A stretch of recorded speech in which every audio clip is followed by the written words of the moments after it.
Talking Music with Big Andy.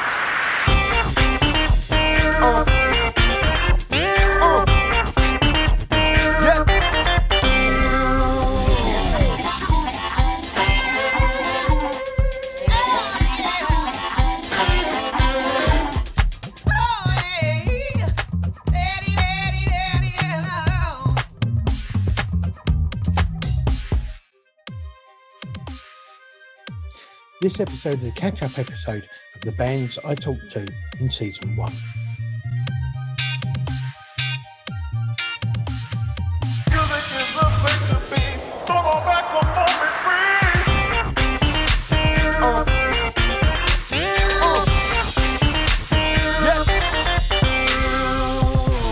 Hi there and welcome to the podcast. This is a special episode just before the start of the new season to catch up with some of the bands that I talked to last year and see what they've been doing since we chatted last time.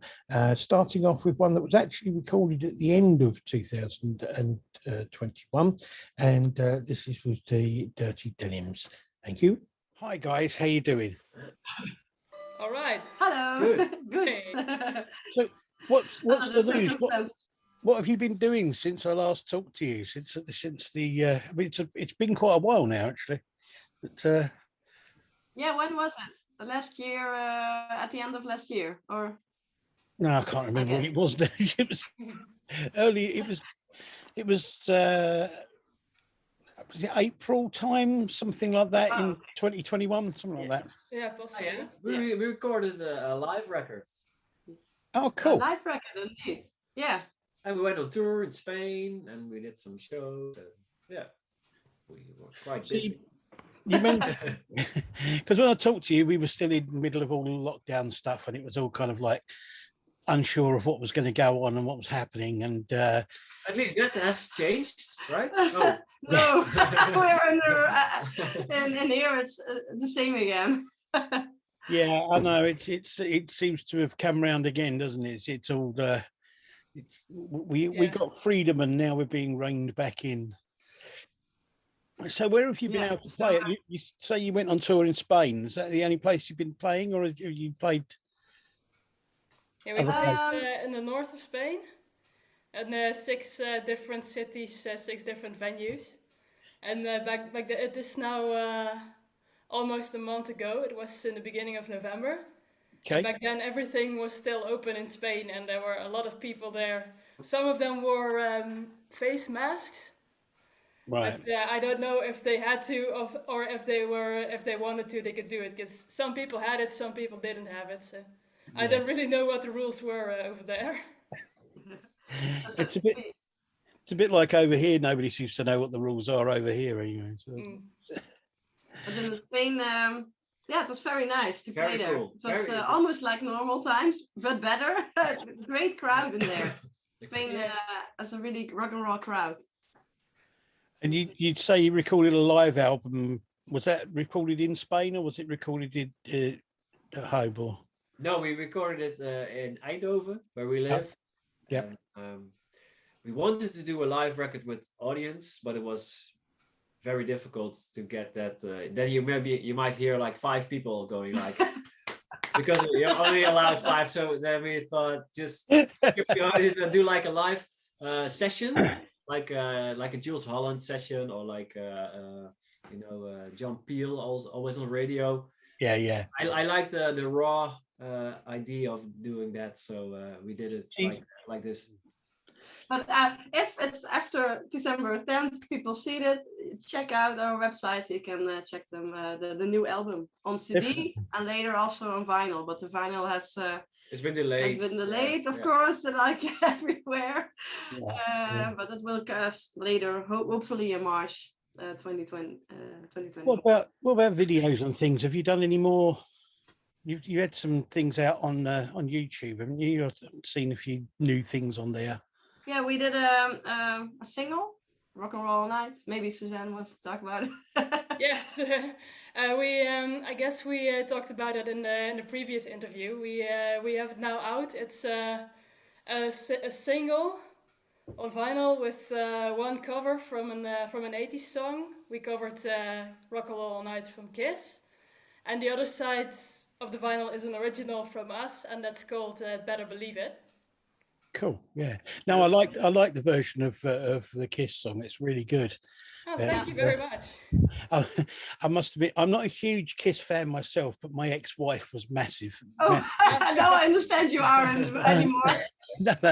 But that's actually one of their songs that I do like. So it's And then maybe that's one of the videos, because we also made a video for that for rock and roll all night, so that maybe you have seen. And the singles are almost sold out already at our web shop, so only at the record labels site they are available. But we got a lot of great comments about those two singers. I like the cover version. It was really good. It's nice to hear it. It's one of those songs that needs to have a bit of energy put into it, and yours definitely has a lot of energy put into it. It's really good. I like to do it live too. People want to shout it with you, and then it's cool. Yeah, only Gene called us and he said he wants some money for it. So we can't use this one anymore, because otherwise he will sue us too. If he would call, I would be very honored. We did another video for our song Creatures of the Night. So we did a sort of a funny horror movie tribute. Yeah, we released that video on Halloween. Yeah. So it was a sort of a scary surprise for Halloween. Yeah. Oh, that's good.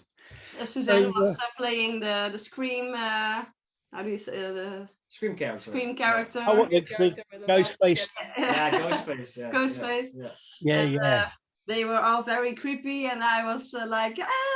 And at the end, you have to watch the video for that.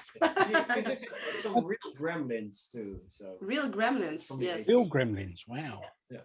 That's cool. Yeah. So, I mean, what are things like at the moment in Eindhoven? Are you locked down again? Are you? We have a lockdown after 5 p.m. Well, not really. No, not really. The restaurants are closed. Restaurants and other things are closed. And you're not allowed to rehearse after 5, but you can rehearse before 5. So Okay. And you're not allowed to do sports after 5, so it's very healthy. But you can go to McDonald's after 5. You can pick up your meal at the McDonald's after 5, but you can't sports. So that's awesome for the virus.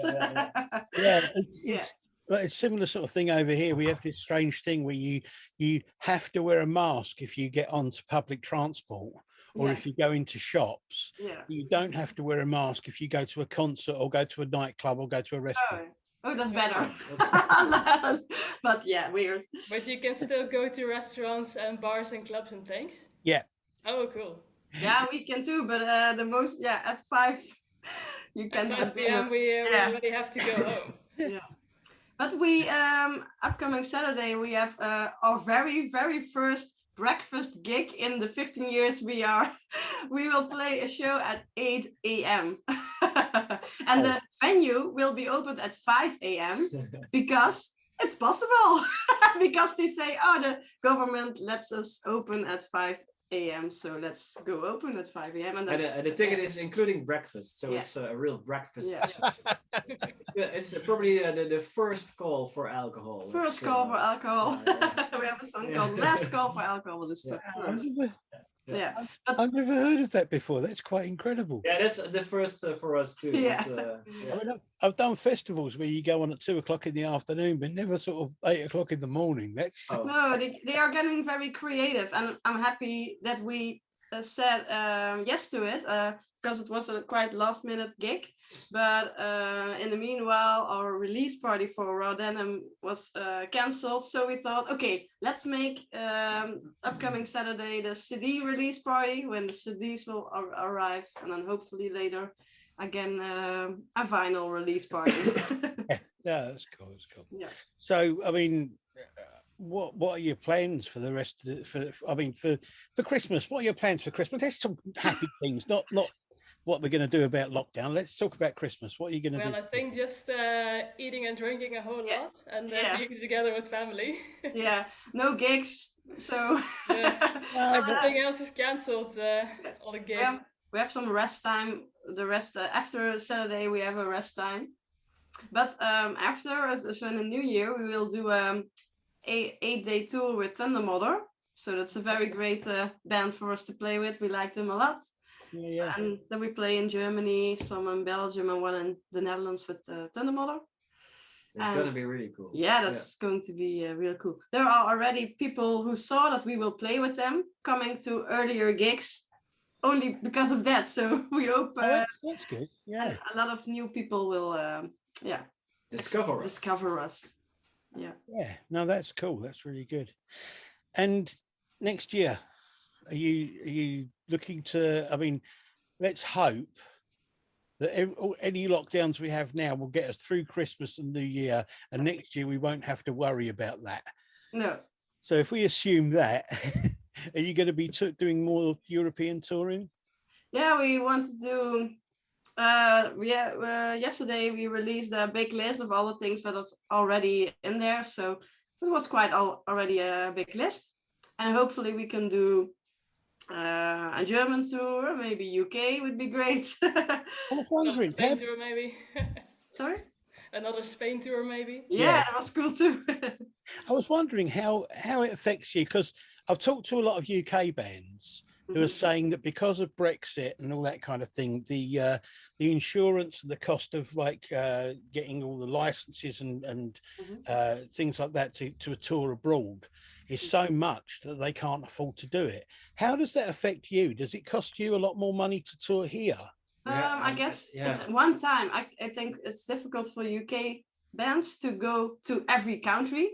So one show in the Netherlands, then you have to arrange all the things. Then one show in Belgium, and I think when a band, I think it's more difficult than before, but I'm not sure. Yes, if you only go to the UK, then you have to settle those things once. But if you are UK band wants to do all the European countries, I think that it's very difficult. Yeah. So it's very annoying because we love UK bands, so we want to have them all.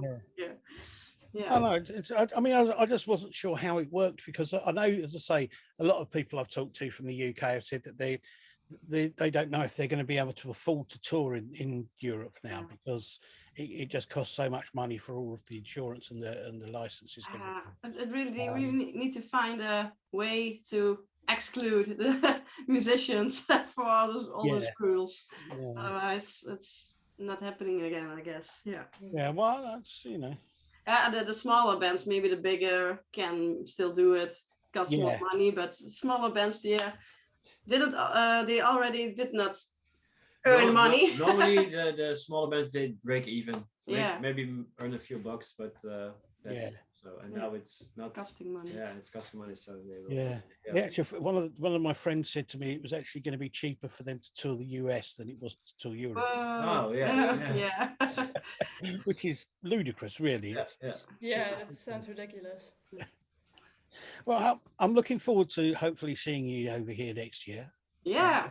I hope so too. Really would be cool. We have a lot of followers in the UK too, and they are asking, come here. And but you need to have people who arrange a tour for you, because it's very difficult if you never played there before. You don't have connections, and maybe a few festivals, bigger things, and then you can work around that with smaller gigs. So let's hope it will happen somewhere in the near future. I hope so too. What's the live album called? Sorry. Raw Denim. Raw Denim. Yeah. Okay. Well, I wish you all the best with the live album. Yes, thank you. Thank you. And I hope you have a relaxing time over Christmas, even if you're not going to have a productive time. And hopefully next year everything will be really good, and you'll be touring, and you'll be over here at some point, and I'd love to come and see you live. Yeah. It would be great. It would be absolutely great. Thank you very much for this catch up. It's been really good talking to you again. And I just wish you all the best, because I still love your music. I still love what you're doing, and it's really good to talk to you. Thank you. Thanks Thank a lot. you. Cheers. Talk to Rock you on. too. I have with me Bad Mary. Hi guys, how you doing? Hey, Andy, what's going on? Hello, hello. Oh, hello. Lovely to see you again. You Yes, too. good to see you. It's been a minute. So, since we did our chat last time, what sort of things have you been doing apart from the live streams, which I've managed to catch a couple of? A lot of those. A lot of those. We still haven't been able to play too many live shows, and when we have, it's been under like Yeah, there's been some degree of restrictions. which It is good. It's safe. good. You know, we want to make sure people stay safe out there. You know, where we're at in New York, this whole new resurgence of COVID, coronavirus, whatever you want to call it, Omicron, is kind of it's hitting us hard again. So, you know, things have kind of started to quiet down a little bit. We have played some shows. We have played a bit since we last chatted. I believe we chatted with you, I want to say in late spring or summer of 2020. I think we were still at the point where Right. you and I were able to stream, Yes. but like we weren't able to meet with the full band even at Yeah. that point. It was like very much full lockdown, and we were just trying to keep whatever gears turning that we could. Yeah. Yeah. Yeah. So since we've last spoken, we have been able to gather as a full band Mhm. again, which has been such a great thing. So good to kind of get back in even just the studio and playing together as a full band instead of just like, okay, what are we doing? How do we keep this going? What's going on?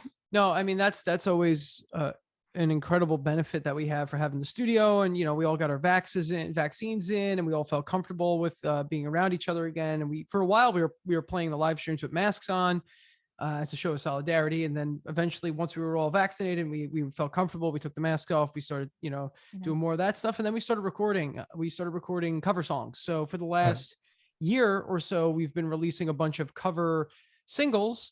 And our plan is we're in the process of talking about a plan of how to compile them. So we have been talking to some people out there to work with us on promoting these cover records that we're hoping to get out in 2022. I don't want to say too much because I know we're about to possibly discuss a marketing and promotion and publication We're publication working plan. on a release plan. Yes, so a I schedule. can't give exact dates for anything because we don't have that yet. But like Mike said, we have recorded a whole bunch of covers because while we couldn't get together, and we've talked about this with you, our writing process is very collaborative. Mhm. So like all four of us really are like in the room at the same time, adding our own bits, adding our own flair, adding a lot together. And when we can't all get together, Mike, I would hear him like humming and strumming in the corner somewhere. I'm like, okay, well, he's definitely working on some new stuff. And I know like David had some ideas, and I have some like voice memos of like, here's a vocal line I came up with. And like, we all have our separate parts going, but we weren't able to put those separate parts together. So to kind of keep the recording, all the parts working, we were like, hey, let's throw some covers down. It's just fun, so that's what we have been working on for a while. I've got to say, all of the covers I've heard you do, both the ones you've recorded and put out, and the ones we've heard you do on the live stream, are all so good. Thank you. Yeah, thank you. They're certainly fun. We always kind of throw those into live sets. We usually throw a cover or two in there, just to when you're playing at a whether it's a festival or a local club.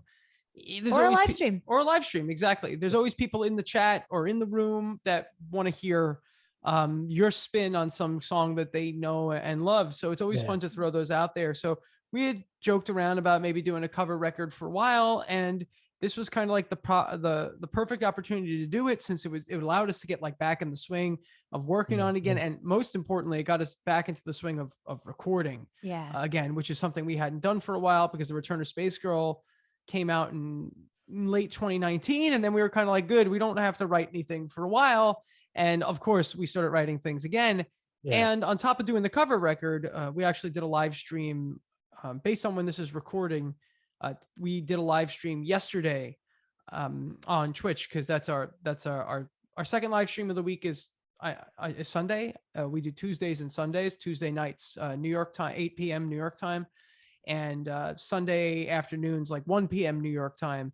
Right. And yesterday we started working on new original music. So if you go to our Twitch feed, which is twitch.tv/badmaryband, you can actually see us working out a brand new song on Twitch, and it's coming along nicely. It's the first time we ran through it and the first time we worked on it as a band. The first time some of us heard it at all. Yes, some of us had no idea what was gonna come out of the guitars, and is the first time some of us heard it, and we're gonna work on that over the next few weeks. And then, you know, we've already got more songs each that we're gonna start bringing in. So now, if you do follow the Twitch or the YouTube or the Facebook or any of that stuff when we do our live streams, you're gonna get to see a lot more of the Patreon as well.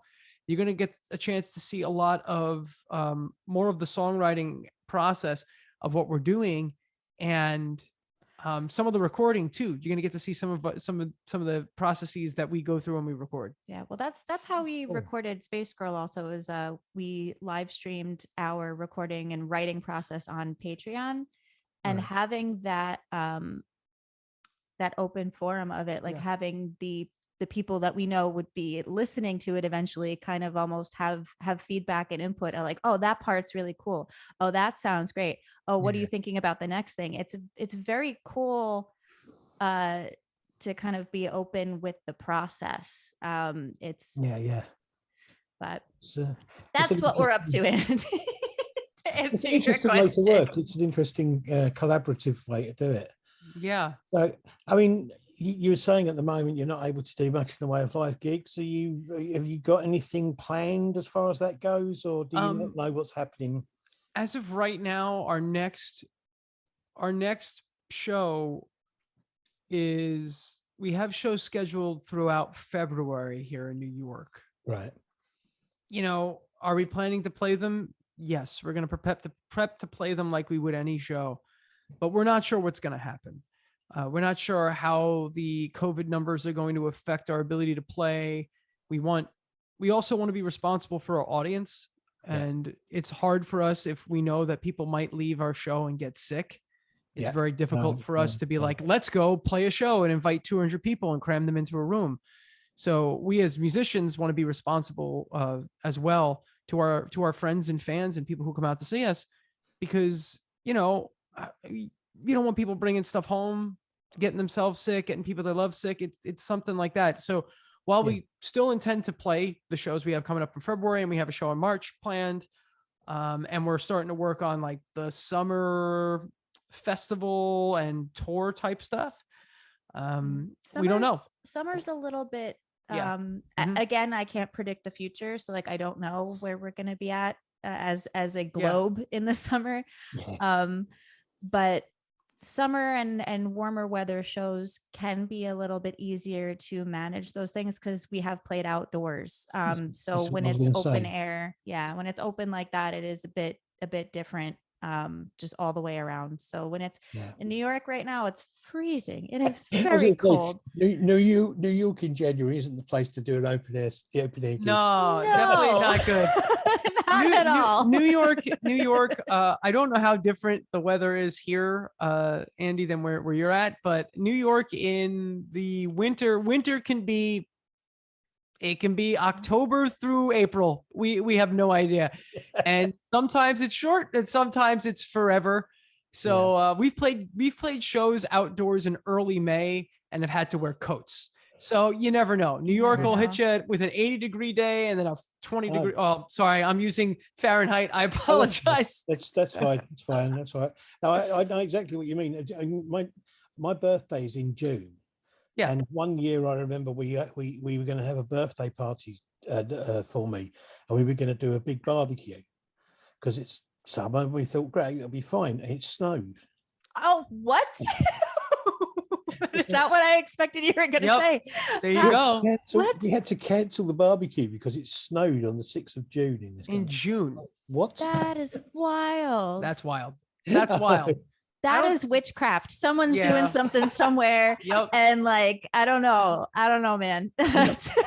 No, someone definitely made some sort of sacrifice to the wrong thing. No, I must have upset somebody. I don't know who. I've done that a few times in my life. You'll never forget that, though. I'll never forget that. Down in June.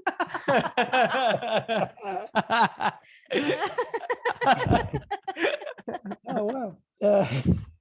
So yes, no, you I can't remember what I was going to say now. I apologize. That's okay. That's fine. Andy. It's fine. So yeah, I mean, obviously, you know, summer's going to be a lot easier for you, and Mhm. hopefully by then things will have calmed down a bit, and you'll be able to get out there and do some festivals, do some open air stuff. Yeah, open air yeah. stuff is definitely. I mean, I love playing outside. Yeah. You know, I'm not gonna. Like I'm not. kickball and like What's up? Yeah, I love kickball Great. and all those games. But no, I like playing shows outside. Something about it. Something about playing at like, if your set starts like as the sun's going down, and then like by the end of your set it's like Yeah. nighttime outside in the summer, that's like it. I'm a summer child. I was born in the summer, so like I've always been like a fan of outdoor summer fun, and a big festival outdoors in July or August or even September is great. I can't It's complain about that. that late afternoon slot just before the sun goes down. I mean, if you can get that, I watched. I think the best thing of that I ever saw was, do you know the band Elbow? No, actually. No, a British band called Elbow, and they do Yeah. a song called like elbow. Elbow. Yeah, That's awesome. they do a song which is called One Day Like This, and it's a big anthemic song, and they played Glastonbury. Yeah. And they started playing that just as the sun was going down. That's This beautiful. Huge anthemic song which ends with the whole crowd singing along just as the sun's going down over Glastonbury. It was just an amazing moment. That's awesome. That's beautiful. I love that. I'd love to do that. I'd love to play Glastonbury. Yeah. Yeah, we'd love to get over to the UK for sure. Oh yeah. Yes, you've got to get Yeah. over it at some point. Yeah, I think it maybe it'll be in the cards. We'll see. We'll see when next year or so comes. I'm we kind of just, hoping. what'd you say? I said I'm hoping. I Yeah. haven't been anywhere near back since like 2009. I Yeah. think was the last time Yeah. I was there. Well, we also kind of just, plan international tours like on a whim. So you never know what's going to happen. So, you might get an email saying, hey, Andy, we're going to be in the UK. I don't doubt it. I don't know. You guys seem to do pretty much a lot of things on a whim. Yeah. We're kind of, it's one of those things. It's the mentality of, luck is opportunity meets preparation. So when we get offered an opportunity, we make sure that I'm going to repeat what I just said, but we make sure that we're kind of prepared for anything to kind of come up. Yeah. And our trip to Japan was pretty much us going, all right, we got an opportunity, we're going to go. And we made it work. And it did work, and it was great. And we worked with amazing people over there in Japan.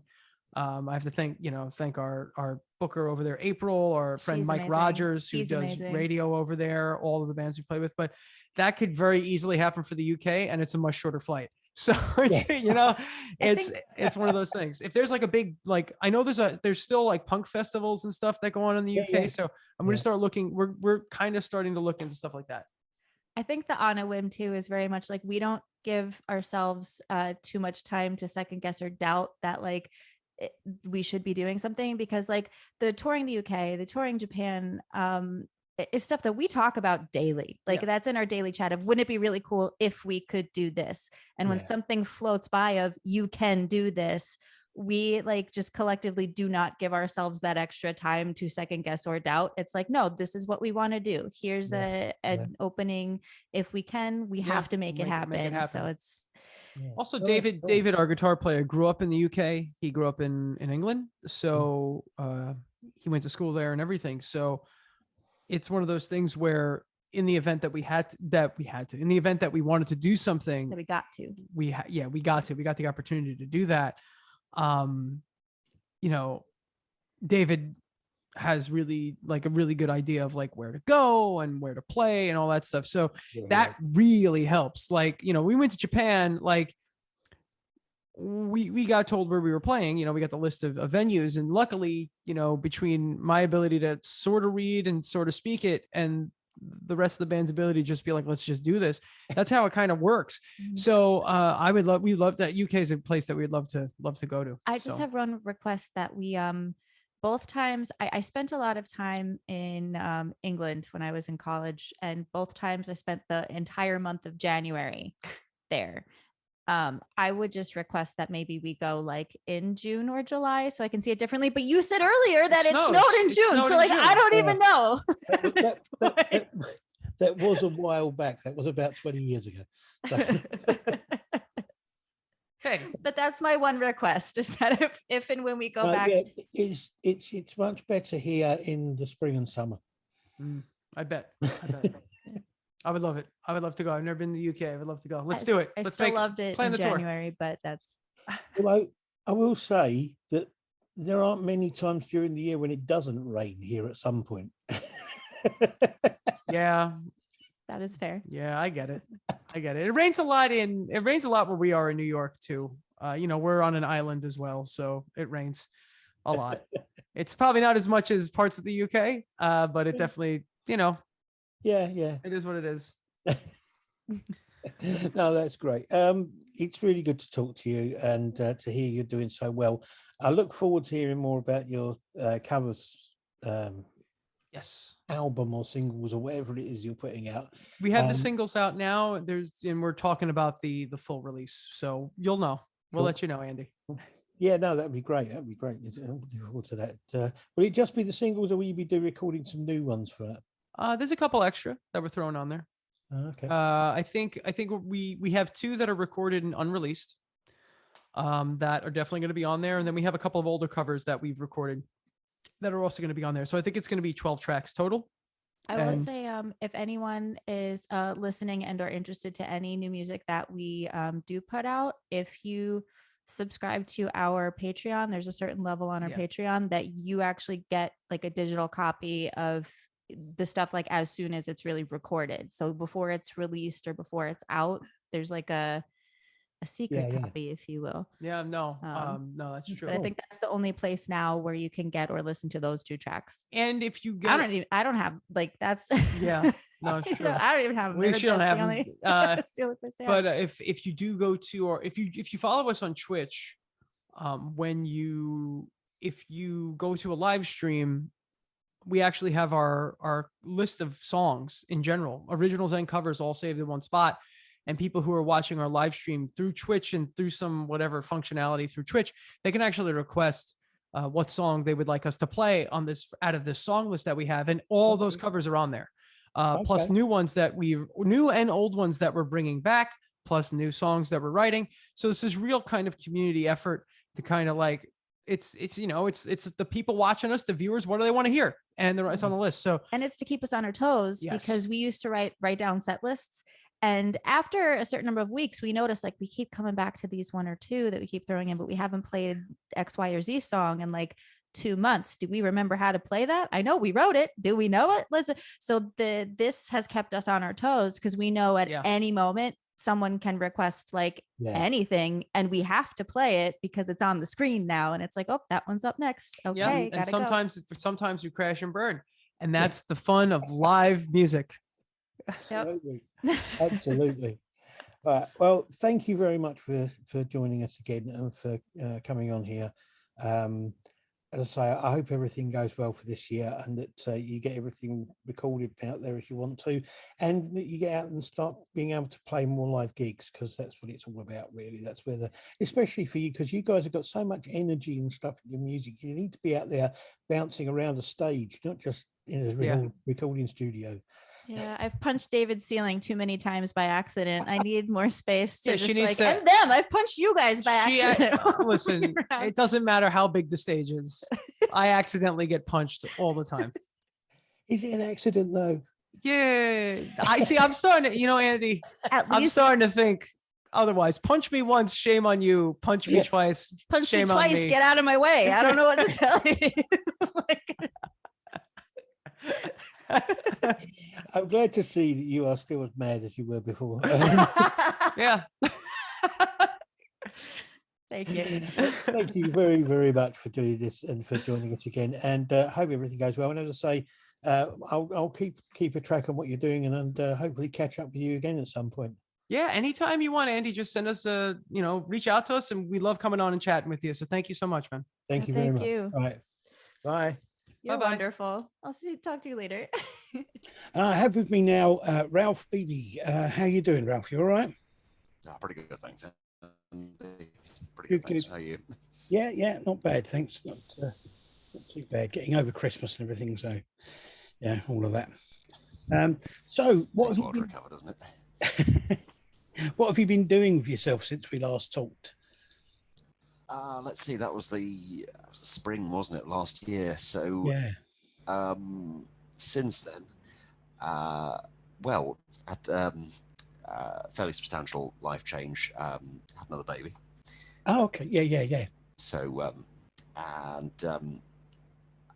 around that, I have tried to keep up with the music. The album is very much on the cards now, and I started laying down some tracks for that at home, partly because the still seems 1 week studios are open, the next week they're closed, Right. and Yeah. also partly because I think after the experience of recording the last EP at home, obviously with a few session musicians contributing their parts remotely, I felt it was worth trying to see if I could get a satisfactory sounding album with the tech I had at home. So I've set about laying down. We'll see how they develop. Some of them I'm quite pleased with how they're sounding. Some of them less so, but that's part of the joy of doing it at home, is you can always just rip it up and start again. In words of Orange Juice. But I suppose conversely, the danger is that I sit on this thing for a long time going, it doesn't sound good enough, I need to do this one again, and it never gets finished. So we'll see how that goes. I also, perhaps naively, I wound down the live sessions I'd been doing. I can't remember if I mentioned this last time. I'd called them the quarantine sessions because obviously they were born out of necessity of us all, being at home quarantining ourselves. So when the restrictions were lifted last July, it was July, wasn't it? Yeah, somewhere around there.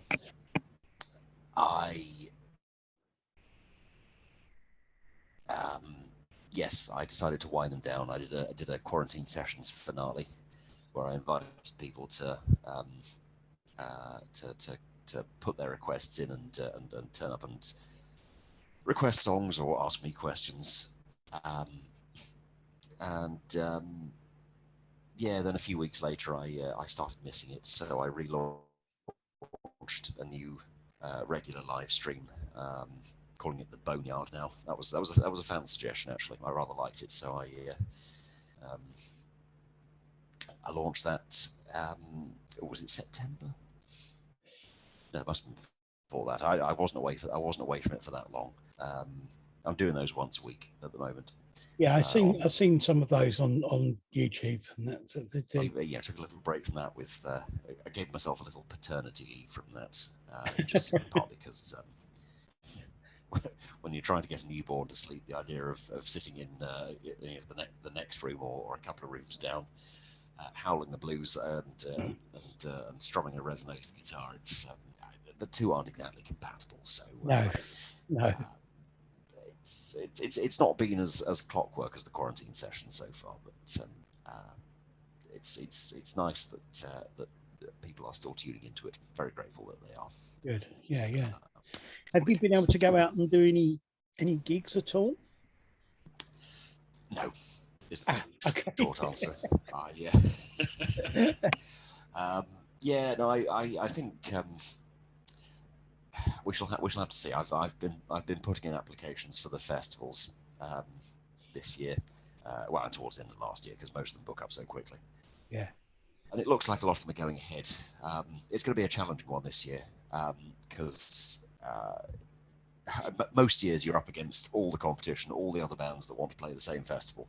But this year, a lot of them have said, because we had to cancel 2021, we've got back in touch with the artists we'd booked for that summer, and we're hoping to get them back. And of course, most of the artists who were booked have said, yes, please, I'll do that festival slot for 2022 instead. So a lot of them have got 75-85% of a lineup already waiting to be tapped up. So I think the competition's going to be fiercer this year.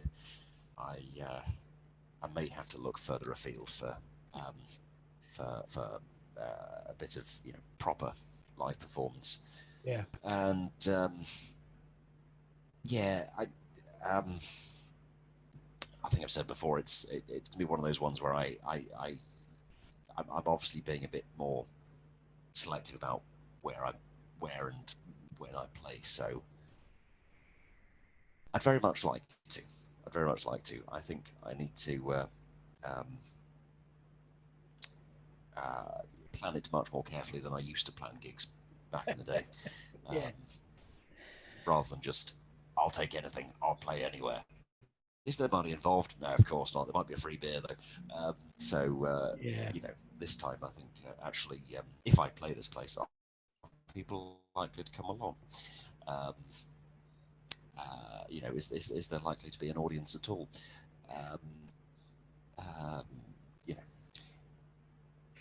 Quality over quantity. Yeah, no, I understand exactly what you mean. So fair booking the gigs. Yeah. There's a few bands I've talked to have said that they're finding it difficult to get in places or to get places, things booked, festivals and that sort of thing, for the same reason you were saying. But the other thing, of course, is the fact that a lot of bands are not looking to go abroad at the moment because of the whole problems with the cost and everything with Brexit. Yeah. So a lot more bands are looking to play over here. So they're booking up the venues that a lot of the bands would normally play because of the fact that they're going to get a bigger audience because they've been out there doing more stuff for longer.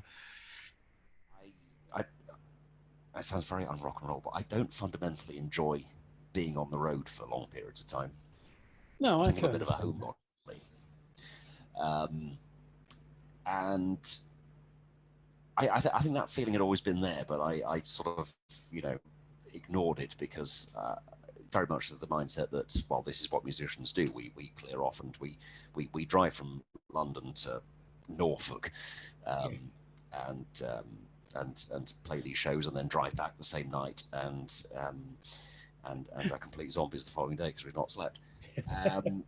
But I wouldn't rule it out. Never say never. But I think it's a thing. I remember reading a thing ages ago, which I thought was absolutely correct. Which is like, it said, a musician is somebody who packs up £1,000 worth of equipment in a £50 car to drive 500 miles to earn a tenner. Yes, I know exactly the post you mean. I have seen it, and it rings so true. Yeah. And there's that aspect of it. I think there's also that there's on the other side of it. I've read quite a few musicians' biographies and articles about famous musicians, and I think one quote that really stayed with me was I think it was John Entwistle's son. It makes sense. I've read a lot about John Entwistle because as a bass player, he was a huge inspiration. Yeah. But I do remember a little quote from his son. I have to paraphrase because I can't remember the exact wording, but he said something like along the lines of, Dad was just this. I sort of knew who he was, but he wasn't around half the time, and I didn't see much of him growing up. Yeah. And I thought, as much as I love playing music, I don't want to be a ghost to my children. I don't want to be this stranger who's, technically their dad, but is never around. And I think, like I say, I think it really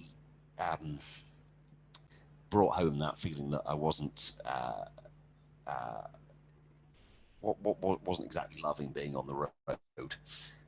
I think that feeling that I didn't want to be away from them for that long. I think it all built up in that respect. So I think it would be I don't know. I might feel differently when they're a bit older. And when it's it's more practical to go away for a bit longer. And maybe when it's more practical to visit Europe to play a couple of gigs. Who knows? Who knows what will happen in the next 5 years? But I think it would be more a case of traveling to do gigs here and there. And again, quality over quantity. I'm not I know I've been through the mindset of there's a gig in Leeds and one in Cambridge and one in Oxford. We'll do all three of these, even though we've got no guarantee that they'll be worth the petrol. No, I know exactly what you mean. Hey, anyway, so for yourself, I'm assuming you're going to carry on doing the live streams at the moment. And the hope that maybe you can get out there and do some festivals and things when the weather gets better and everything's nice, because out in the open, and even if the COVID thing is still around, we'll be able to get out in the open and do things. So open air feels a lot safer. Open air in the summer would be great. It'd be exactly. Well, I hope to be able to at some point see you play live somewhere. And I'll keep, so too. I'll keep tuning into the YouTube streaming whenever I can, and I wish you all the best for the rest of the year and for the album, and your family. And hope to be able to catch up with you again at some point.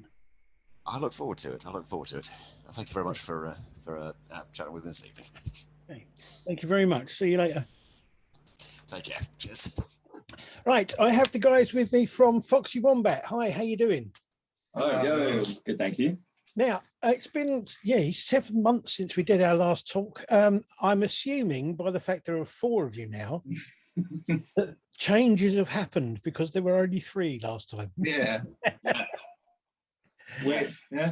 Well, we've had new bassist and we've got a drummer now.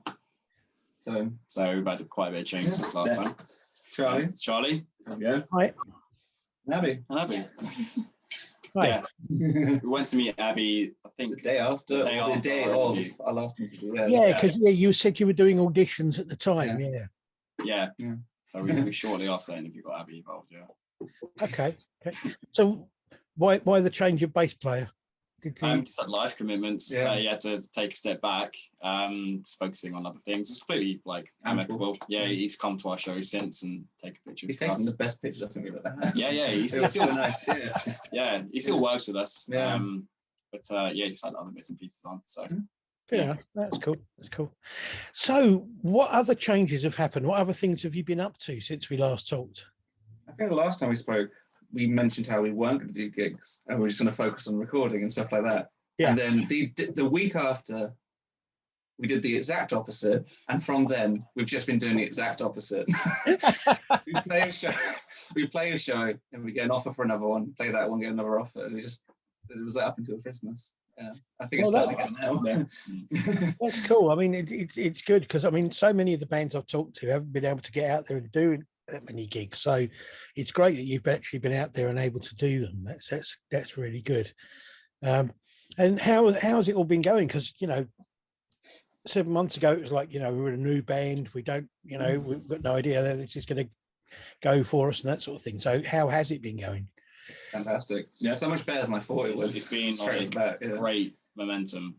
Every gig we've managed to meet people, shake hands, and get more shows. And it's never just been a gig and nothing else. It's definitely been an upwards the whole way, which is great, fantastic. There wasn't lockdowns last year, was there? I think Not since we started.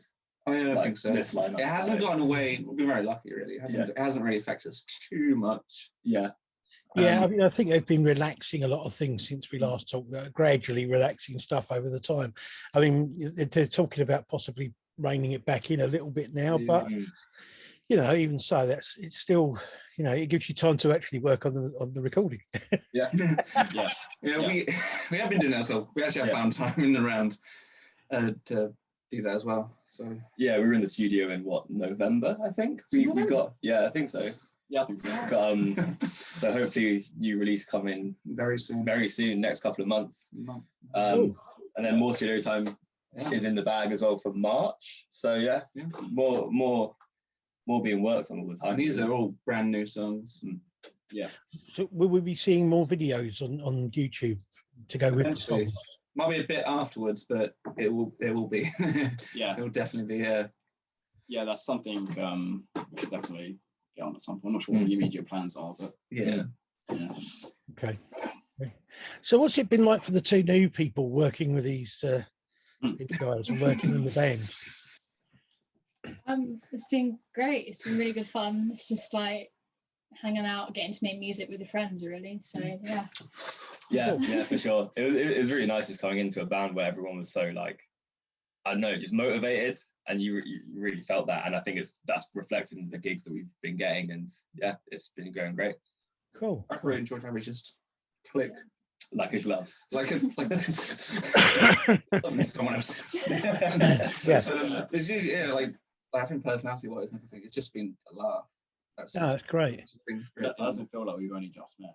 We've only known these guys for a few months, really. And it feels like, Has it made any difference or changed anything at all with the sound of the music or the type of music you're doing?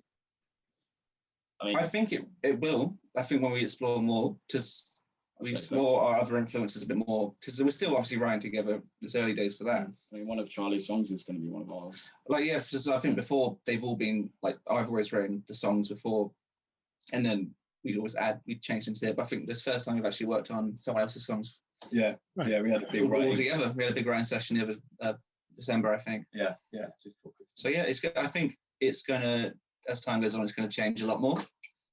Hopefully in a good way. Yeah, I don't think it'll vary that much. No, it's all the tastes mesh well together, so it'll be cohesive with the stuff that's come before, and then I think we all see at different levels of like heavy to light, and it's all, it's just perfect. Yeah.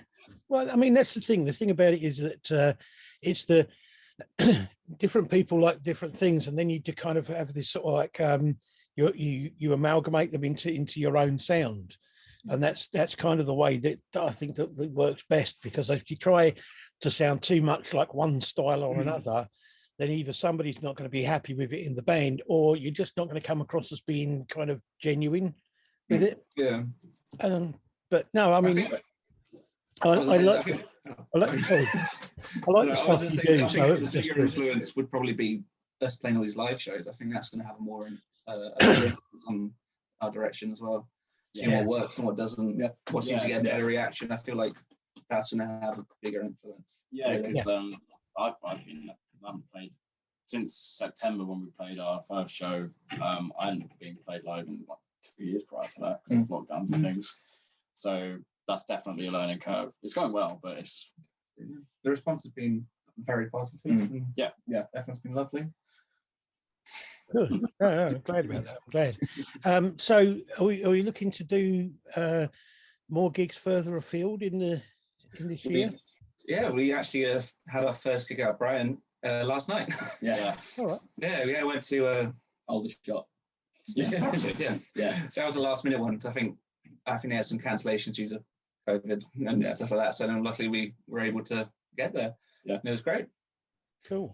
Yeah, fantastic. Yeah, spent the last week applying to loads of festivals and stuff as well. So fingers crossed that they come through, but that'd be great for this summer if they happen. It's always a question mark, but yeah. I know. I mean, I was talking to a guy last night. He was saying that the problem he's had is applying to the festivals, but they're already saying that they've got most of their bands booked because they've rebooked the bands that were booked last year that they had to cancel. So there aren't that many spaces, you know. Yeah. Luckily, I found a few that have been taking applications and stuff. So yeah, it's just fingers crossed, really. But I mean, yeah, we're definitely looking to sort of spread around the country a bit. That's definitely the plan for the later part of the year. It's going to be a big thing we're trying to do. Yeah. So as you were saying the COVID thing hasn't affected you that much in the way of gigging and stuff like that. Have you in long-term plans? There's the COVID thing, because we don't know exactly what's going to happen one day to the next, but also a lot of bands I've been talking to have been concerned about the whole Brexit thing and how that's going to affect the possibility of touring in Europe and other countries. So on a long-term basis, have you got anything you're thinking about or that you would like to do? We haven't really thought about out of country yet. We haven't really. Again, like we'd love to. Obviously, but it's just sort of trying to build up that base in England at the moment. Yeah. Although we did do a Q&A on our Instagram and had people responding from Germany and stuff, saying that they were really keen. So cool. It is just a case of, as we start looking towards it, then with something, Like if we landed a support slot, perhaps, like on tour. I think if we ever did a tour put on ourselves, maybe perhaps next year and perhaps just UK. A few days to see like. So maybe two or 3 years down the line, you'll be doing Europe and places like that. Yeah, so it's going to be interesting to follow what does happen politically there. Yeah. Watching Jacob Rees-Mogg announcing that he doesn't read NME wasn't exactly the most surprising thing I've ever seen. Yeah. Or the National Music Express.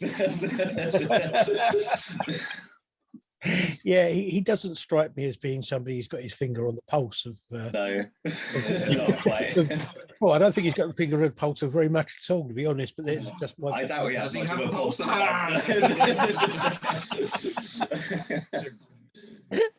That's cool. So you got something you're going to be releasing stuff later this year, yeah? In the next month or two, we're going to have a new song out, a brand new song, a fresh new song. Yeah. Yeah. And where will people be able to get that? Will it be on? It'll be everywhere. It'll be on Spotify, YouTube, everywhere. Yeah, anywhere it can go. Yeah, Bandcamp. We'll play it on the street. Yeah. My mum's going to play out of her car. Car park. Car park. While she's waiting. Yeah, just pay people. Get in touch with Uber and see if you can get all of the Uber drivers in the area to play it if they're picking people up or delivering things. Yeah. And everyone will hear it.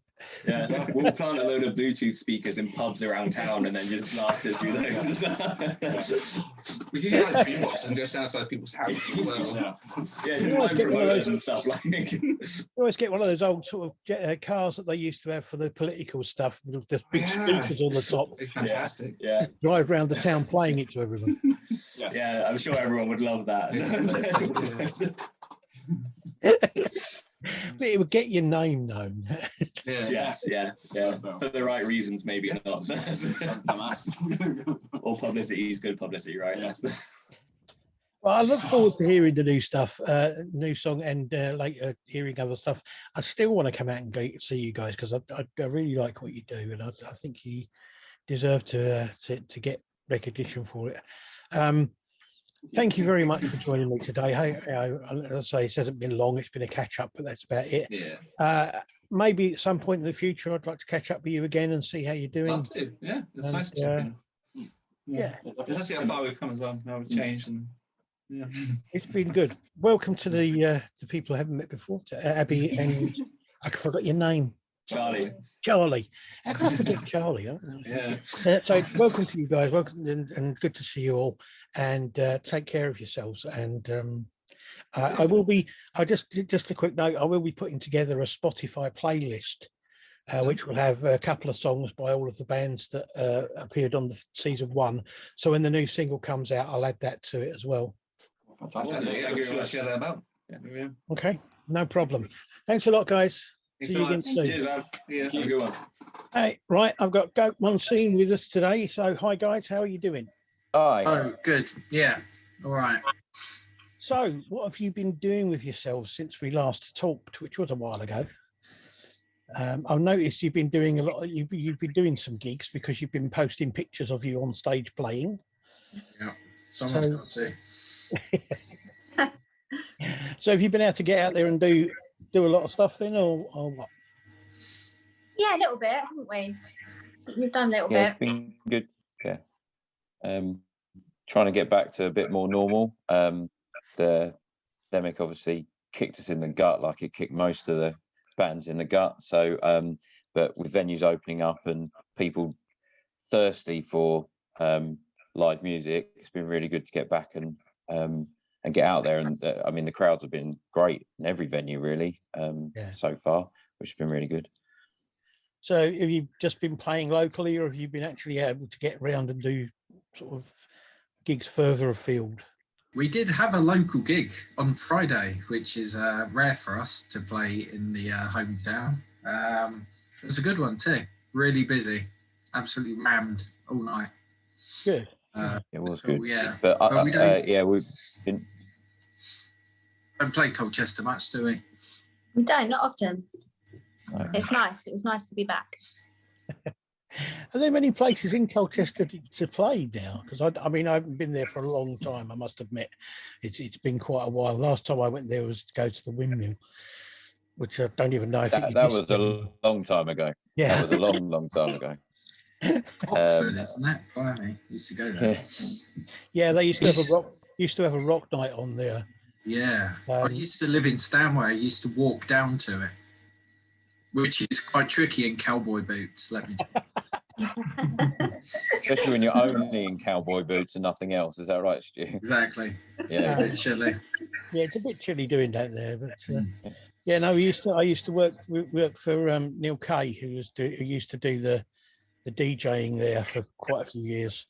The road crew, we used to be quite lucky because he used to do a Monday night there, which meant that after the weekend, quite often there were crates with champagne left backstage by whoever the cabaret act they'd had on at the weekend was, and we used to nick a couple of bottles of champagne to take home with us.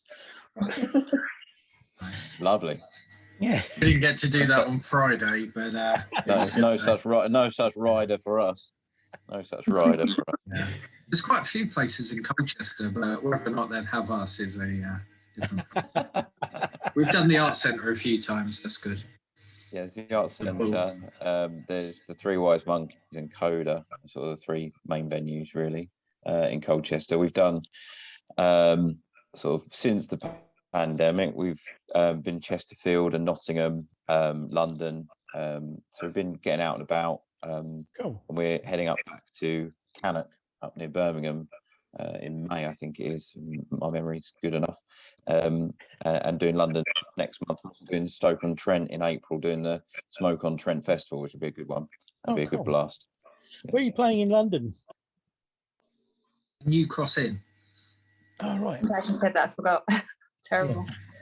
Yeah. We did the Dev last year, and that was great. That was really good. It's really good. It's kind of a similar thing with our friends from Old Horn Tooth. They've put a festival on, Masters of the Riff. So Which they are. We got an invite because we are Masters of the Riff. Yeah. Friends of Masters of the Riff. Yeah. yeah. By default, Masters of the Riff. Masters of the One Riff. Are you working on any new material and looking to put anything new out at all? We've got some new songs. We've got to record them. They're slowly working their way into the set. So the biggest deal pandemic-wise is when you try and get back to rehearsing and doing stuff, you realise that several places have closed. Yeah. You've got to kind of redo that, so find somewhere else to rehearse. But yeah, we've got a couple of new songs that we're sort of working into the set. There's one we finished last year that's in the set properly, and we're working on another one to put in the set for hopefully the shows that we're going to be doing. Cool. No, that's good. That's good. And I mean, have you all been well? And take it none of you have suffered from the COVID thing? No, really lucky. Yeah, stayed well. Going on soon, COVID free. That's what our new tagline. So. COVID 3 this time. It's personal. That's it, exactly. Yeah. Colon. Yeah. We're all jabbed to the max. I've been trying to get it, but I've not succeeded. I've been going around licking people and stuff. But I wouldn't advise that. I mean, I understand fully the going around licking people. That's typical goat type thing. That's a reasonable thing to do. I just don't understand why you'd want COVID though. So, has it changed any of your plans for the future? This whole lockdown thing? Are you kind of just playing things by ear and going week by week to see what happens, or are you planning ahead? Yeah, we're planning ahead to a certain amount of gigs, but we just sort of every time we get a good one come up, we just think, hopefully, fingers crossed, but we're not sure. But yeah, I don't think it stopped us really. We still want a gig, and we're still applying for things and hoping for the best, and just hope venues can survive it really. Yeah, I mean, when it gets a bit further, once you get to the late spring and summer, you're going to be a bit better because of the fact there's going to be a lot more outdoor stuff can be done, more festivals, more pubs able to have gigs outside and that sort of thing. So, you'll probably have more places to play, I would imagine. Yeah. I mean, the problem at the moment is I know some places that are saying that because they're limited to the amount of people they can have in, it's not worth them opening because they won't make enough money to cover the costs of running it. So it's Yeah, I think it's really tricky for venues. It's a real shame. Yeah, real shame. I've been, as I said at the start, I've been really pleased that I don't think we've had one gig where there hasn't been a really good turnout of people, and they've probably come to see us and the other bands that are on, but equally I think that people are just thirsty to get out and enjoy life and are supporting the venue because they know, use it or lose it. Really, absolutely. We'll go out and support them by playing best we can and get people through the door, and people need to come through the door and get shit-faced. Yeah, that's right. Spend as much money as you possibly can while you're there. Exactly. That's an advertising campaign for pubs and clubs. Get shit-faced. Yeah. Possibly watch us, but there's quite a bit of shit-facery going on Friday, which was quite nice. Oh, yeah. Including me, because I could walk to the venue, so that was quite good. Yeah. My credit card did not enjoy me when I looked at it the next morning. I was like, oh Christ. The question is, could you walk home again? I got home. It's okay. I'm here. I'm assuming this is my house, so that's all right. So that's good. Yeah, well, it's a start. It's a bonus, really, isn't it? Yeah, exactly. I will.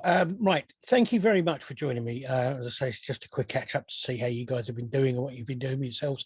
Hope everything goes well for you this year.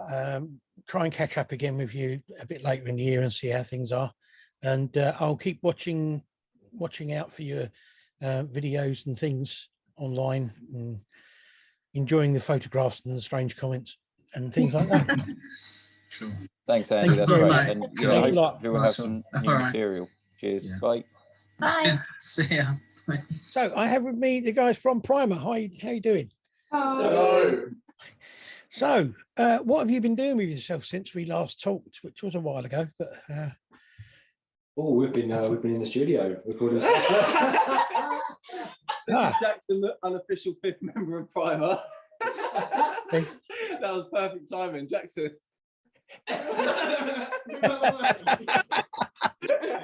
Sorry about that. That's all right. You have a mascot, haven't you? He loves it. As I said, we've been in the studio recording some new tracks, haven't we? Yeah, just recorded some new songs. So keeping busy. Cool. Have you been able to get out and do much in the way of gigs? I'm just trying to think of the last time we spoke, actually. When was the last time we spoke to you? It was a couple of months ago. Yeah, it was about 2-3 months ago. Yeah, we've done a few gigs since then. Yeah. In that case, the latest one being December. Yeah, it's halfway through December. Yeah, that was just after studio time, wasn't it? Yeah, it was. Yeah, because it was the Beehive. Yeah. December 4th. Yeah. Oh, December 4th. Yeah, so that was the last one we did, but now we've got our first one at 22 tonight. Cool. Where's that one? It's in Dublin. Well, not Dublin. It's in Camden, but it's called Dublin Castle. Oh, the Dublin Castle. Yeah, yeah, I know it well. I know Camden really well. Yeah. I used to spend a lot of my time there. Not being very sober, but being there. Don't blame me. Yeah. So is the new stuff you recorded, is that out yet, or are you waiting to put that out this year? We're waiting for the mixes, the rough mixes to come back. And then we're going to decide sort of what little things need changing.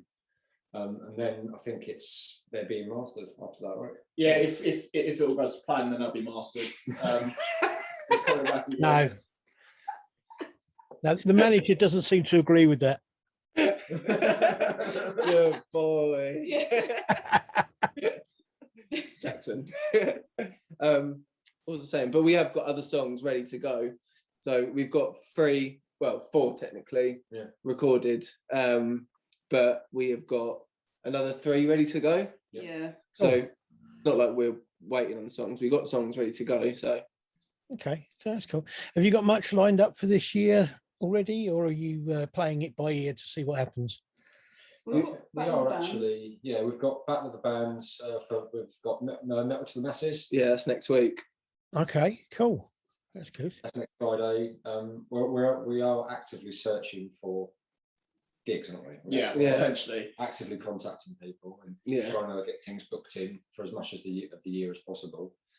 I think that the summer's going to be a lot easier because of the fact that people will be able to do outdoor gigs and that sort of thing. So even if the COVID restrictions are still in place, it's going to be a lot easier to get out there and play because more people are going to be outside doing stuff.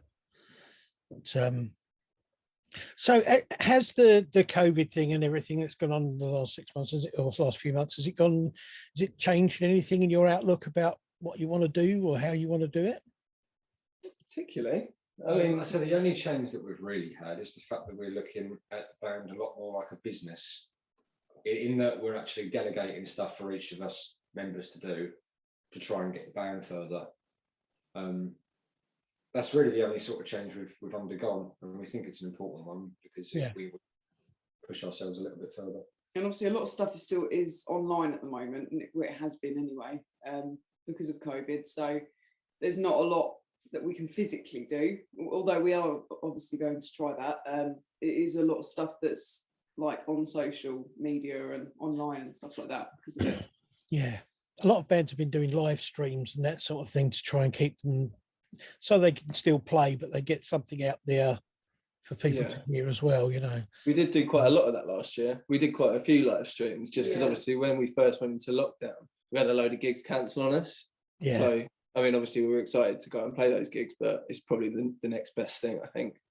But, yeah. I mean, the other thing I've found quite interesting is some bands have said to me that they've actually picked up an audience from further afield doing the live stream because of the fact they've had people from places that they never, places they haven't played or in that sort of thing, other countries. Like, that's the good thing about social media. You can kind of connect with people that are nowhere near you, really. So yeah. When we do go further afield eventually to go do gigs like say up north, hopefully some people would have heard of us by the time we got up there. So yeah, no, I don't doubt it. It seems to be working quite well. Actually, social media seems to be doing what it was set out to do, I think, which is bringing people closer together, which is quite nice. It makes a nice change to see it actually achieving something rather than just people sounding off about stuff they don't really know what they're talking about. Yeah. We do that as well, but So, I mean, everything's still going really well with the band, and you're all really happy with the way you're going and all that sort of thing. I'd say we'd be getting progressively better. Yeah, definitely. Both in terms of our written material and in terms of our live performances as well. We're implementing a lot more things into the live scenario. We're trying, especially tonight. We're going to give face paint a go. Cool. See how that goes down. There's a few things we want to do. You heard it here first. There's a few things we want to do. We want to sort of improve the stage setup that we've got going on. We want to sort of implement a little, some props and stuff to make the audience interaction a bit better. I think. So it's going down a slightly more theatrical line. Yeah. with the Well, I mean, performance. why do you think bands like Kiss were so successful? Yeah, well, this is true. I mean, I must admit, I've never been a huge fan of Kiss, but I have seen them live 3 times because I think live they're a fantastic band. Yeah. You know, And it makes so you stand out as well, doesn't it? yeah. We It's, wanted fireworks as well, but they wouldn't let us in Dublin Castle. no, it's not really big enough. I must admit. It's been a while since I've laid on the floor of that pub. Well, wait tonight. The next one. Yeah, you should come down. Well, if anyone, well, as I say, I wish I Sorry. could. I wish I could, but unfortunately I'm working tomorrow, so I can't do it tonight. Yeah. Oh, so for the future, then you're looking at doing more gigs further afield and all that sort of thing. Yeah, we've recently now just got a gig in Norwich and Manchester in April. So that's like the Cool. first or the second weekend of those months. That month sort of up north and then down, sort of east and south area. So that's going to be We're definitely starting to branch out, I think, and that's important because you'll often find that, well, I think there's been people that told us before in other bands, the further north you go, the bigger response you get to our genre. Yeah. There is definitely over the last year, a lot of the bands I interviewed were from the north, and there definitely seems to be a real movement of kind of rock music up there, which is really picking up a pace. And there's a lot of new bands coming out from around there. So, and even bands I know from London and Southeast and that sort of thing are going up there to play because of the fact that they know there's an audience there for them. So it's definitely a good place to aim for. What's it called? The Robin 2 is a really big venue up in that way. So. Don't worry, I will. But there's, I mean, some of the bands I interviewed last year, the first band I interviewed, Nova Story, from just outside Manchester, and they've done really well. They got themselves a record deal now, and they're really kind of taking off. So there's a lot of bands up there that seem to be doing really well. So it's a good place to go to aim for. Yeah, that's the plan. Cool. No, that's good. So music-wise, you got this music coming out this year. Is it going to be issued as singles, EPs, or are you going to do a full album? What are you going to do? We were literally just discussing this Yeah, earlier. we were talking about this earlier. I think, well, not to give any sort of absolute plan for what we're doing, because I don't think we really know ourselves at present, but I think singles for the moment, and I think we're going to be working on something like an EP eventually. It's just a case of what we're trying to do is build up our following to a point where we can release an EP and we know that we're going to get a nice response from it, rather than releasing an EP too early. Yeah. Yeah, no, that makes sense. It makes sense to have a good solid background back into to release it to. Will it be? What will that be coming out on? Do you know where you're going to release it to? It's been the normal like Spotify, Amazon, YouTube. Although if and when we do release an EP, it would be nice to have some on disc copy. Yeah. Obviously, we flog them at gigs because merch is where you make the most of your money from. Yeah. So it'd be really nice to do that, just to have them all on loads of CDs. Yeah. And people can just. Do people still listen to CDs? I do. I mean, we've got a CD player anymore. Apparently, people do still. In fact, the big thing now is to release stuff on vinyl again. Yeah. Vinyl, but not a CD player. Vinyl seems to be the new thing. I don't know. Yeah. Weird. But no, that's great. I mean, I'm going to be putting together a playlist on Spotify for all the bands that I did in season 1. So whenever you got anything new coming out, I'll add it to that so that it gets put on there with the other stuff. I'm hoping that if people who like the bands that they know will go on there and listen to some of the other stuff as well, and maybe you might pick up a few new people. I don't know. Yeah, that'd be cool. I appreciate that. Thank you. Yeah, that's no problem at all. I really enjoyed talking to you last time. I've enjoyed talking to you this time as well. It's been really good. I hope everything goes really well with the new material, and I hope that you do well with this next year and for the future. I mean, at some point, I'd like to catch up with you again and That'd see be how nice. things are going. And I would like to come and see you live. Can't do it tonight, unfortunately, but I would like to come and see you live at some point. So maybe next time you're playing around sort of Camden, I might be able to get along to it.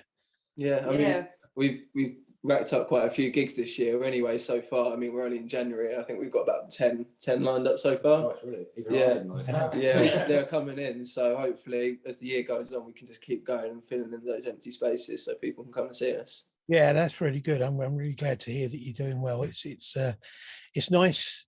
It's nice to see bands doing well, given the whole thing that's going on at the moment. It's really good to see.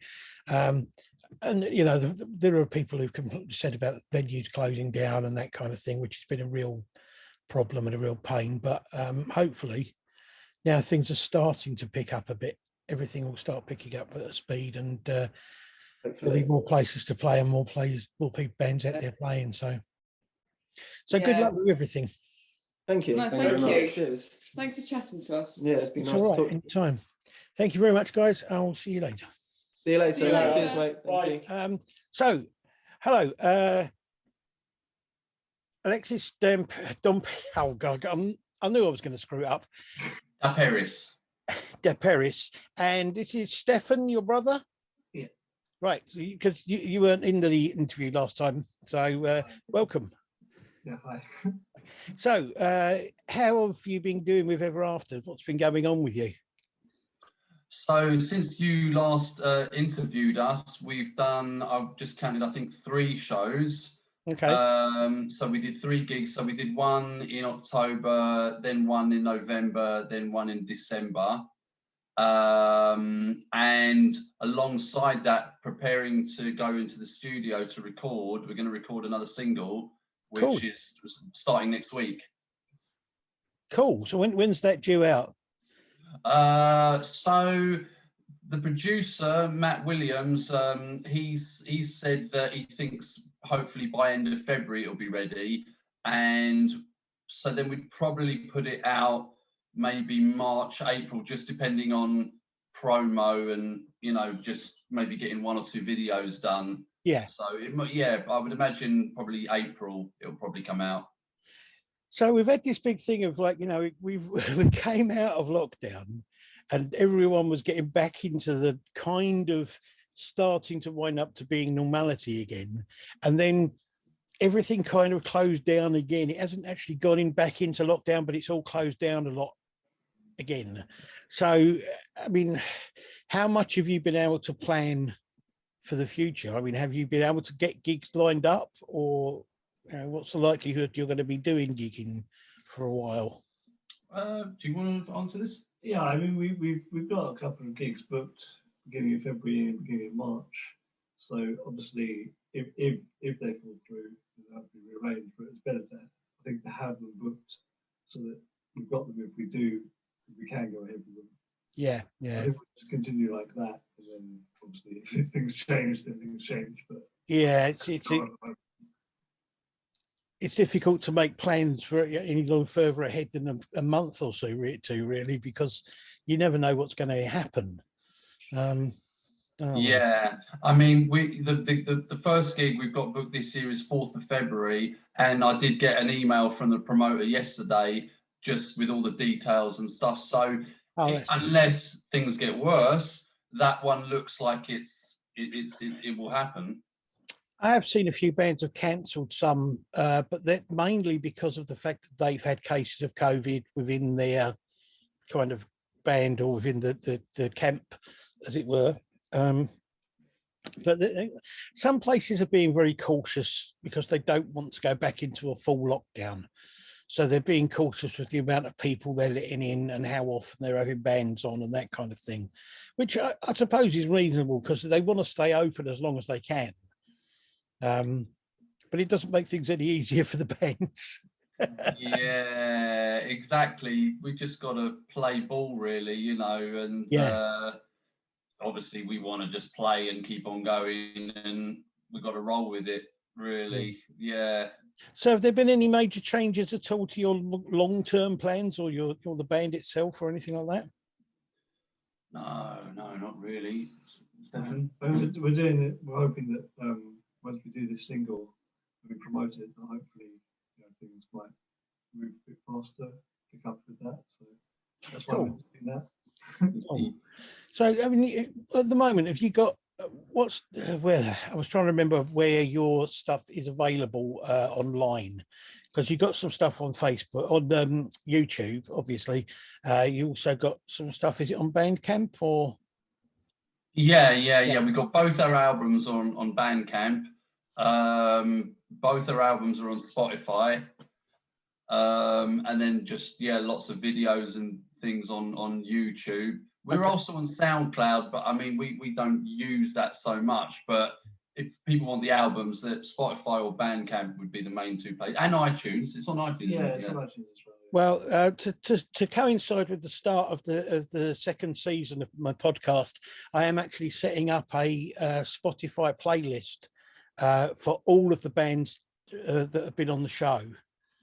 So there'll be a Talking Music with Big Andy playlist, which will have tracks on it by every band that's been on the show. So anybody who's out there watching, if you go onto Spotify, look up the playlist. I'll put a link to it when it's finally set up, and everyone can go there and listen to everybody's music, and those plays will help to get your name spread around a bit, and give you something back from it, hopefully. I know you don't get much off Spotify, but every little helps.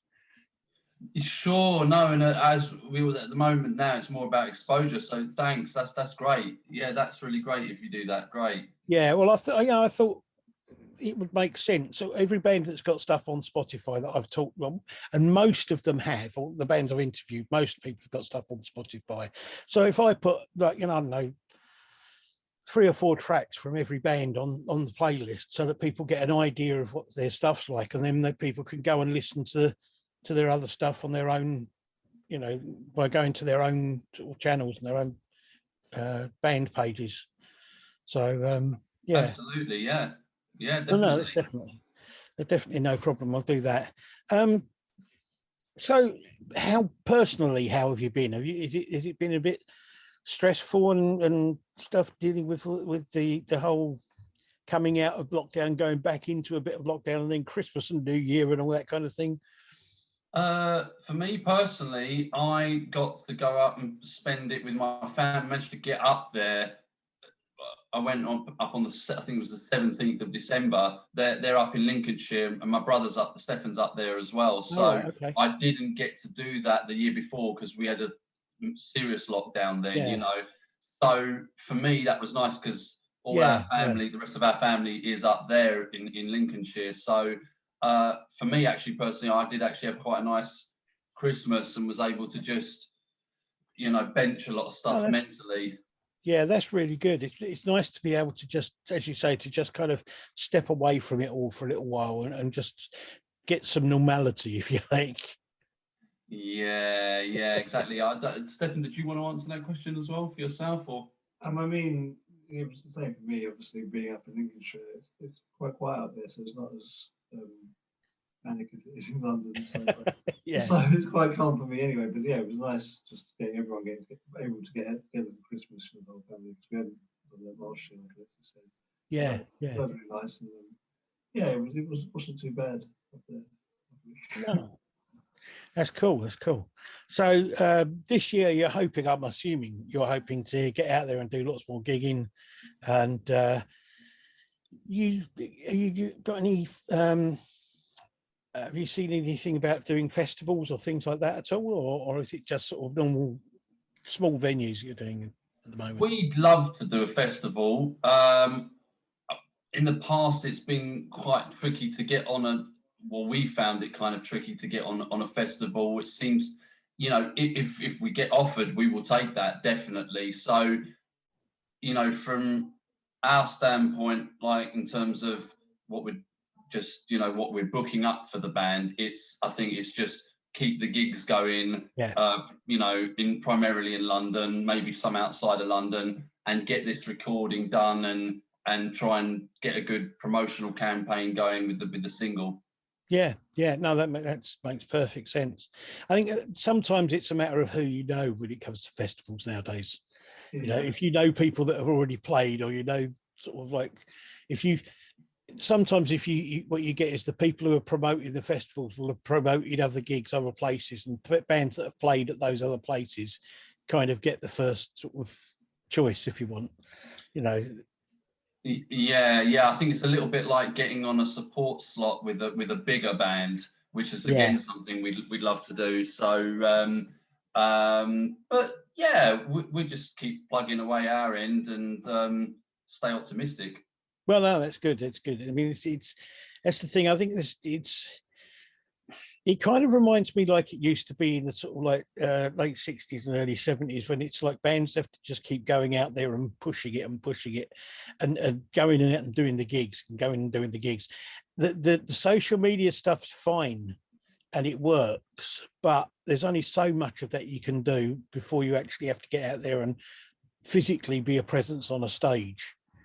You know. I mean, especially for us, I think live shows are our main selling point. So yeah, I mean, it does. I mean, the sort of music you do does lend itself much more to being performed live and to it being heard live. You know, videos are okay, but I think to a large extent, rock music in general is much better live than it is on a screen, you know. I think so, definitely. Yeah. Well, I all I can do is wish you all the best. I hope the single does well. I hope you get a lot more bookings and a lot more gigs to do in the future, in the next year, and that we don't go into a full lockdown again. We really don't want that. But yeah, no, good luck with everything, and I'll keep following you and keep seeing what you're doing, and hopefully at some point be able to get to come and see you. Yeah, that'd be great. Thanks, Andy. Thanks for the chat again, and all the best to you too. No problem at all. Take care. See you later. Take care. Cheers. Bye. I have with me again Carabella. Hello, guys. How you doing? Hi. Hi. So what sort of wonderful things have you been getting up to since we last talked? Loads. We've been doing quite a few gigs here, there and everywhere. Behind the scenes, we've been writing. Had a new single out since Yes, we did. We did have a new single out, Libertine, which went down really well. It's been really good fun. We've actually been discussing Spotify around it this evening, and how sort of successful it's been, which has been really, really nice. And we're now just kind of gearing up for a little bit of quiet time, sort of all the behind the scenes stuff that we have sort of ready and raring to go for sort of spring and summer, really. Cool. Yeah, I've noticed that you've done a few gigs and that sort of thing.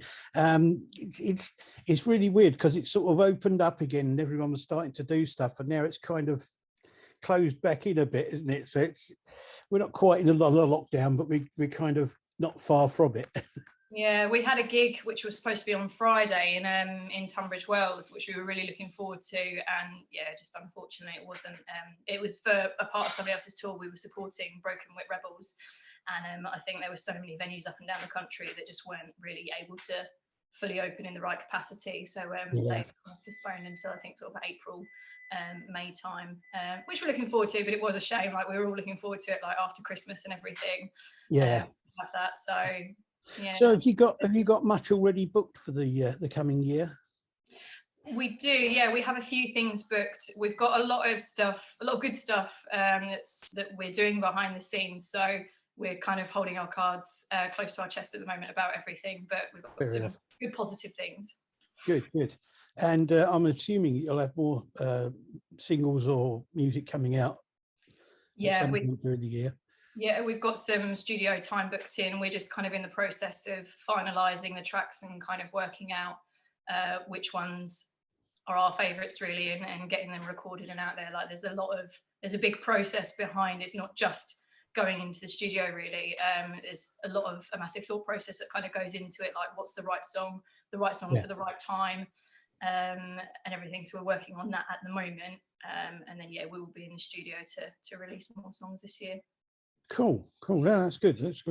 I am one of the things that I've said to a couple of the other bands is I am going to put a playlist on Spotify with about 3 or 4 tracks from each of the bands that I interviewed last season, so that anyone who watches the show can then I'll put a link up with this catch-up show, so that anyone who watches the show can go and have a listen to some of the stuff, and then link to you from there if they don't know your stuff already.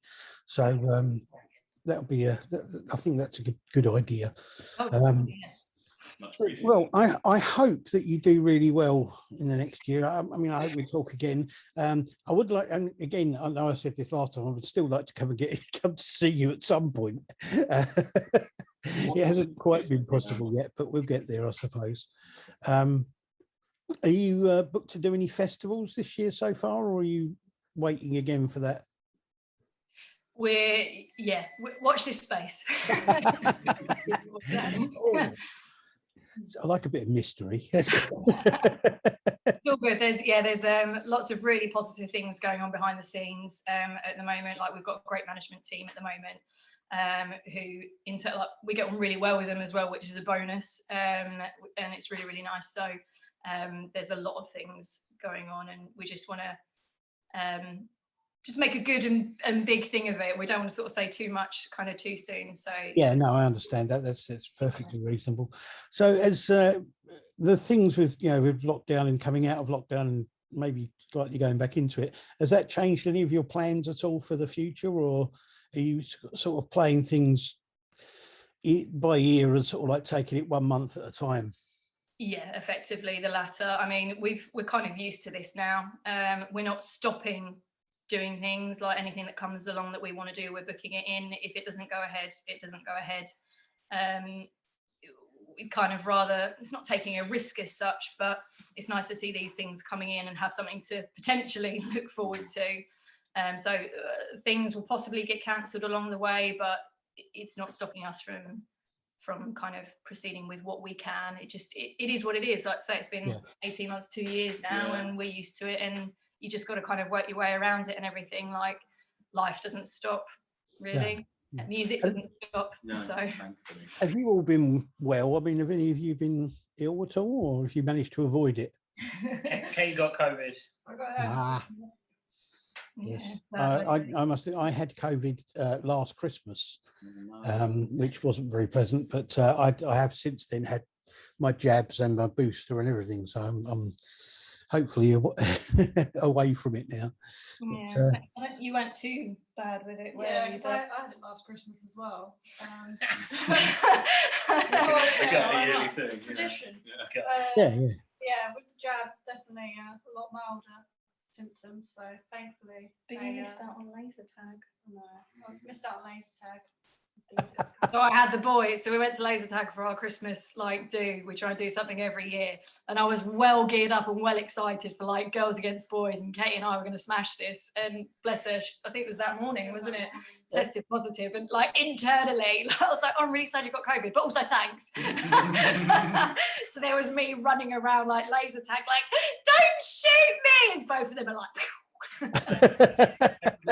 Yeah, I lost. It sounds like a fun way to spend Christmas, though. Yeah, it's a new tradition. Yeah, so paintballing will probably be a bit more fun because that will probably hurt a little bit more. Yeah. I don't mean it like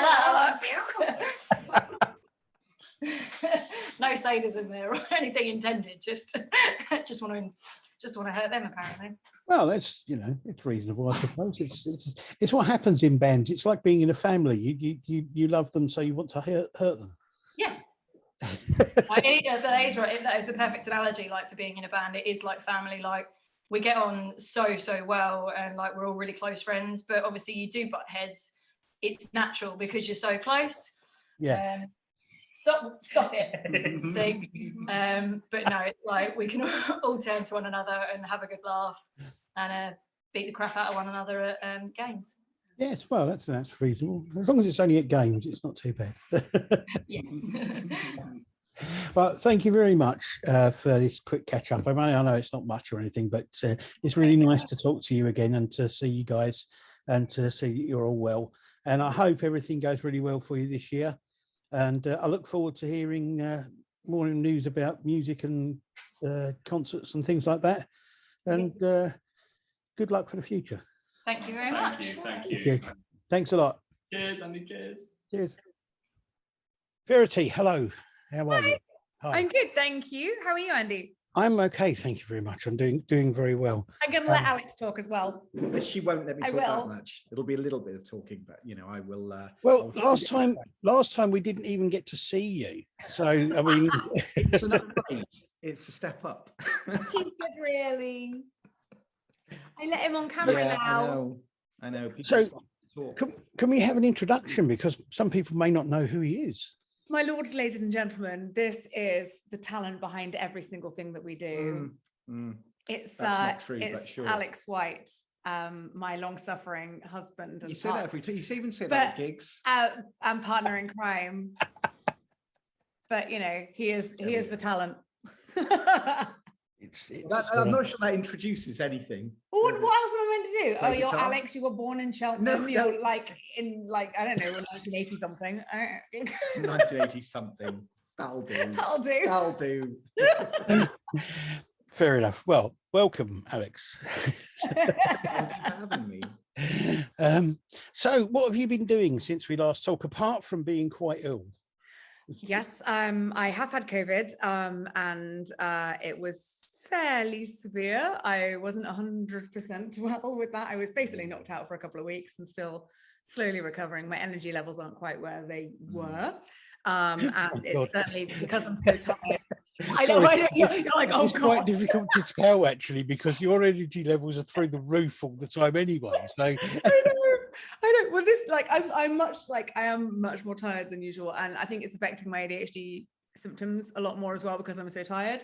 But apart from that, we're definitely on the mend and stuff. And Alex was an amazing nurse and looked after me all the way through it, and didn't even catch it because he's had his boosters like a good boy. So, so Worked that's for me. it worked for you. So yeah. So apart from that, we've just been kind of planning what we want to do in 2022. Or once I got to the point that I could talk and think in a straight line again, we've been sort of planning what we want to do with the next year, haven't we? Yeah, So absolutely. yeah, it's What been good. we want to do to try to make people feel happy. Yes, it's all about making Which people is feel happy. the key, isn't it? yes, definitely.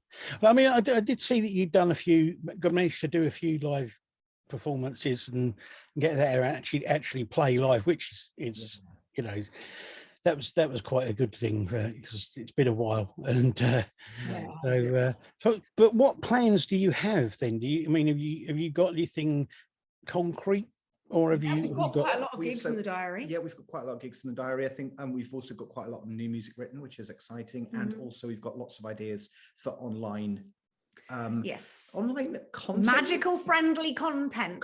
Yeah, content, I suppose, but actually, it's more about having a little gang. We want to make sure that what we've got online is actually like a legit thing, not in place of live shows or not instead of live shows, but in addition to and its own thing, because I love online stuff. I watch tons of YouTube, and you've got to remember there are and still a lot it's of people exciting. still a lot of people now that don't feel comfortable going to shows. There's going to be still a lot of people that don't want to go to shows. Yeah. And there's a lot of people that, from the point of view of accessibility and disability, find it difficult to go to shows anyway. And I think it's really important to us that we're there to be able to reach those people that are unable to get to gigs, or don't want to because they don't feel safe, or whatever, for whatever reason that is, COVID or not COVID, it's important. But mainly it's just to have something that's there for people, that's fun, that's silly, that's regular. They know it's going to be there. It's going to be obviously musical. It's, our live streams that we did, in the first lockdown and stuff, we're bringing them back, and we just want to keep doing stuff that's just fun, and it's about just having a good time because we're entertainers and that's what we do.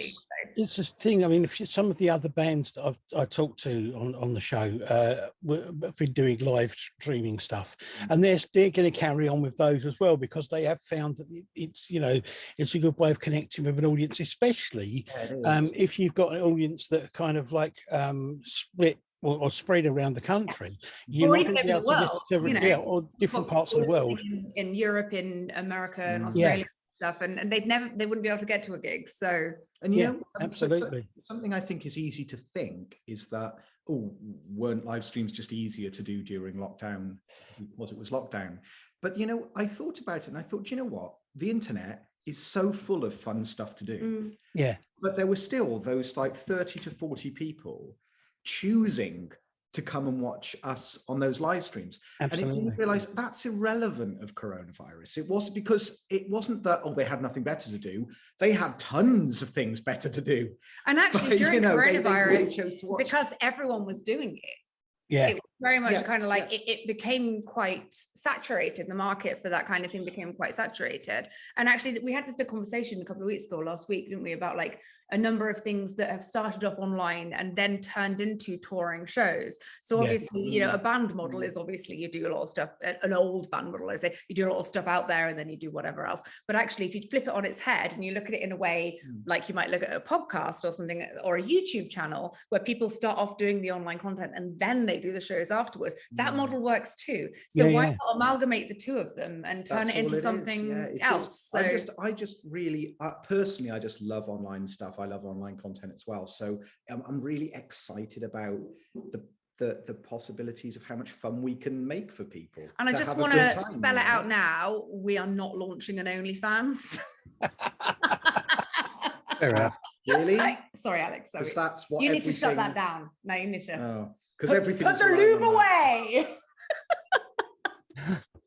I was going to ask what sort of content you were going to have on there. No, but What are you doing? Soldering cables. There's a market for Just everything. hours There is of a that. market for everything. You'd be surprised. I actually watched a friend of mine sent me a link to a YouTube channel, and it's an amazing YouTube channel. It really is, because it says it's a cookery channel. Okay, cool. But what it actually is somebody on there is showing you how to butter bread and Oh my God, that's incredible. how to cut cheese and things like You that. know what? But- Actually, that would be useful for Alex. So if you could send the link, it would be Not like. only would it, but it also sounds incredibly funny. The That's 2 weeks really when I good. was really sick, I mean, the first week I couldn't really eat, but the second week when I started getting my smell and taste back a bit and I wanted to eat something, I was having to eat Alex's food, and he just terrible. like, yeah, that would be useful. I love it. Apparently they said to me there's 4 videos on there. If you watch all 4 of these videos, it'll basically teach you how to make a cheese and ham sandwich. I Classic. love that. Yeah, I mean, it's useful to know though. There's a lot of people that don't. 20-minute videos showing you how to butter bread, basically. And you kind of go, what? I mean, And and I Alex bet it's only got eats so many gluten-free views. bread, so the gluten-free bread is notoriously difficult to butter because it just falls apart. No. So you know. See, anything. Anything. So, I mean, you've got gigs lined up, but I mean, are they mostly kind of close to you, or are they sort of like spread around? No, they're all over the place. So we've got our Toya gig in a couple of weeks' time. So we've got Oh, shit. Toya on January the 16th. We're supporting Tapao in April. And then we've got a load of other festivals kind of around all of that as well. So we've got It's mostly more club and festival shows we've got lined up at It the is, moment, yeah. isn't it? It is, yeah. Festival shows and supports. We've not booked any of our own still because I'm It's still too don't hard to quite what's know going what's going on with COVID, and I would rather. Yeah. It sounds horrible, but if we're supporting someone else, or if it's a festival or someone else's show, then the risk is 100% outside of our hands. Whereas if we're the Yeah. ones booking the venue, hiring the staff, everything Well, else, the it's- risk is a bit I more. think- and I also think- having to reschedule it I all. think I it know so just- many people that have had to reschedule so many times. It just comes down to whether you can afford the risk or not, Yeah. doesn't it? If Yeah. you can make Yeah, a go of it, then that's wonderful. But it's But also, I you don't can't want to quite afford force it, really. fans as well. Like, I feel really passionate about the fact, I think, you know, it came across a little bit earlier, like people aren't going to all feel comfortable to come to a show. Yeah, no, I no, don't want true. to put on shows and for people to feel like, oh, I really should be there, but I don't feel comfortable. I'm going to go along, I'm going to risk it. And then for something bad to happen. And I do think that, you know, hopefully this wave, whatever we're in at the moment, you know, it's going to be one of the last and things will become to get more normal and become to get easier. But I still don't feel that I want to put people in a situation where they feel worried, because they're not No, going to have no, the time. So no, that's absolutely right. Yeah, I agree. Yeah, I mean, it's got to be when people feel ready to go back to do these things. You can't make people do things. It's just I think doing some of the online stuff as well as the live shows is a really good idea. But you're going to be too big to be doing this my sort of little piddling podcast soon. Oh, don't be ridiculous. No, we're not. No, we're not. Because the that's thing not a is, thing. That's not a thing. One, that's not a thing, and two, we like you, so like that's never going to happen. So yeah, like just no. Did you want more wine, dear? Yeah, I'm going to go get him wine like a good wife. This is what good wives do. And as I get up, you'll see that I'm wearing pajama bottoms, but that's okay. It's okay. Nothing wrong with that. I've actually got actual jeans on, so She's actually got them, Right, Alex, get me some wine. I actually was almost about to say, so Andy, what are you wearing? No. Oh, he's wearing his dirtiest knickers. I know Andy's wearing edible pants, definitely. Definitely edible pants. It's those little candy cane ones, the ones like the candy necklaces you used to get in the 80s. It's like them, he's got them on. I reckon. It was a surprising Christmas present, but actually it's worked out quite well. Holds it in really comfortably. It's like a massage. Sorry, Andy, you're right there. No, it's fine. It's fine. I love you too. You're completely mad. Yes, it's right. But no, I mean, you're supporting toys, supporting Tapao. It's like, there's a huge resurgence of interest in sort of like 80s stuff and that sort of thing. So all of that sort of stuff is coming back and you're there with them. So, I don't quite know how really. And I didn't even have to suck anyone off. Like, it's just... Alex's face right now. I'm just used to this. No, in all seriousness, we're very grateful. I think the Toya gig was meant to be in November, but 5 minutes before doors, she tested positive for COVID. And so we then took on the evening and just did a longer set and stuff for the people that wanted to stick around, which was very fun. So we're looking forward to actually, because we heard her in soundcheck and it was brilliant. Oh yeah, they sounded awesome. So good. And the band were great, weren't they? From a nerdy, geeky, technical music perspective, I really love their setup as well, because I really love seeing people do interesting things. And what they were doing is they had all of their guitar gear just going through DIs and things like that. So they had their heads on stage, but they didn't have blasting cabs. It was all just routed straight to the desk, and they had them there, but they weren't even being used as monitors. And Alex had the most geeky conversation with their sound guy. I could not. I could imagine. We were chatting for ages. It was actually one of the best things like that I've ever seen was I've been to see if you ever going to see Rush. Oh yeah. Over the last 4 or 5 tours, they didn't have anything on stage. They had no cabs and things on stage. That's really cool. Everything was DI'd. But what they did have, because they wanted something backstage, we went to see it. One year I went to see them. They had washing machines and tumble dryers. Oh my God, I love that so much. That's hilarious. The roadies would come on stage and take the stuff out of the washing machine and put it in the tumble dryer and that sort of thing partway through the set. Brilliant. The next time we went to see him, like that, that's amazing. What was the other thing? The next time we went to see him, they had chickens in rotisserie ovens cooking on the stage. Really fun. Can we have a petting zoo? Can we have a petting zoo behind us? And we're like little animals. Oh no, it'll be a bit loud. Oh no, it won't, because everything's going through all the synths and stuff, so it won't be that loud on stage. So the petting zoo would be all right. We can we? But also, it wouldn't matter if it was loud, because if we had a petting zoo, nobody would be listening to us anyway. They'd just be cuddling the animals. Well, I would also just be cuddling the animals, but I'd be singing I'd be like picking up a chicken and singing to it. No, great. Honestly, Andy, I think that's that actually sounds really so cool. I love that. I love that idea, because that's the thing. You actually get more room for stage. So much more room. Yeah. And you can be more theatrical. I think that's cool. Yeah, I mean, maybe, but actually, I think it's just quite fun going to gigs and seeing a stage made of stuff rather than. Well, it's like when we went to see Nine Inch Nails and Trent Reznor's got all the screens and stuff and everything behind him, which is so like, and he's like, obviously they've all worked really hard on all of the artistry behind it, and it's all programmed in such a fantastic way that really like highlights all of the music. It's obviously they're all still making the sounds and they're all still doing stuff, but actually having a show to watch as well is something that we want to emulate anyway. Oh, I love the show. We want to make it, even if it's just the two of us on stage, we want to still be big and exciting and fun.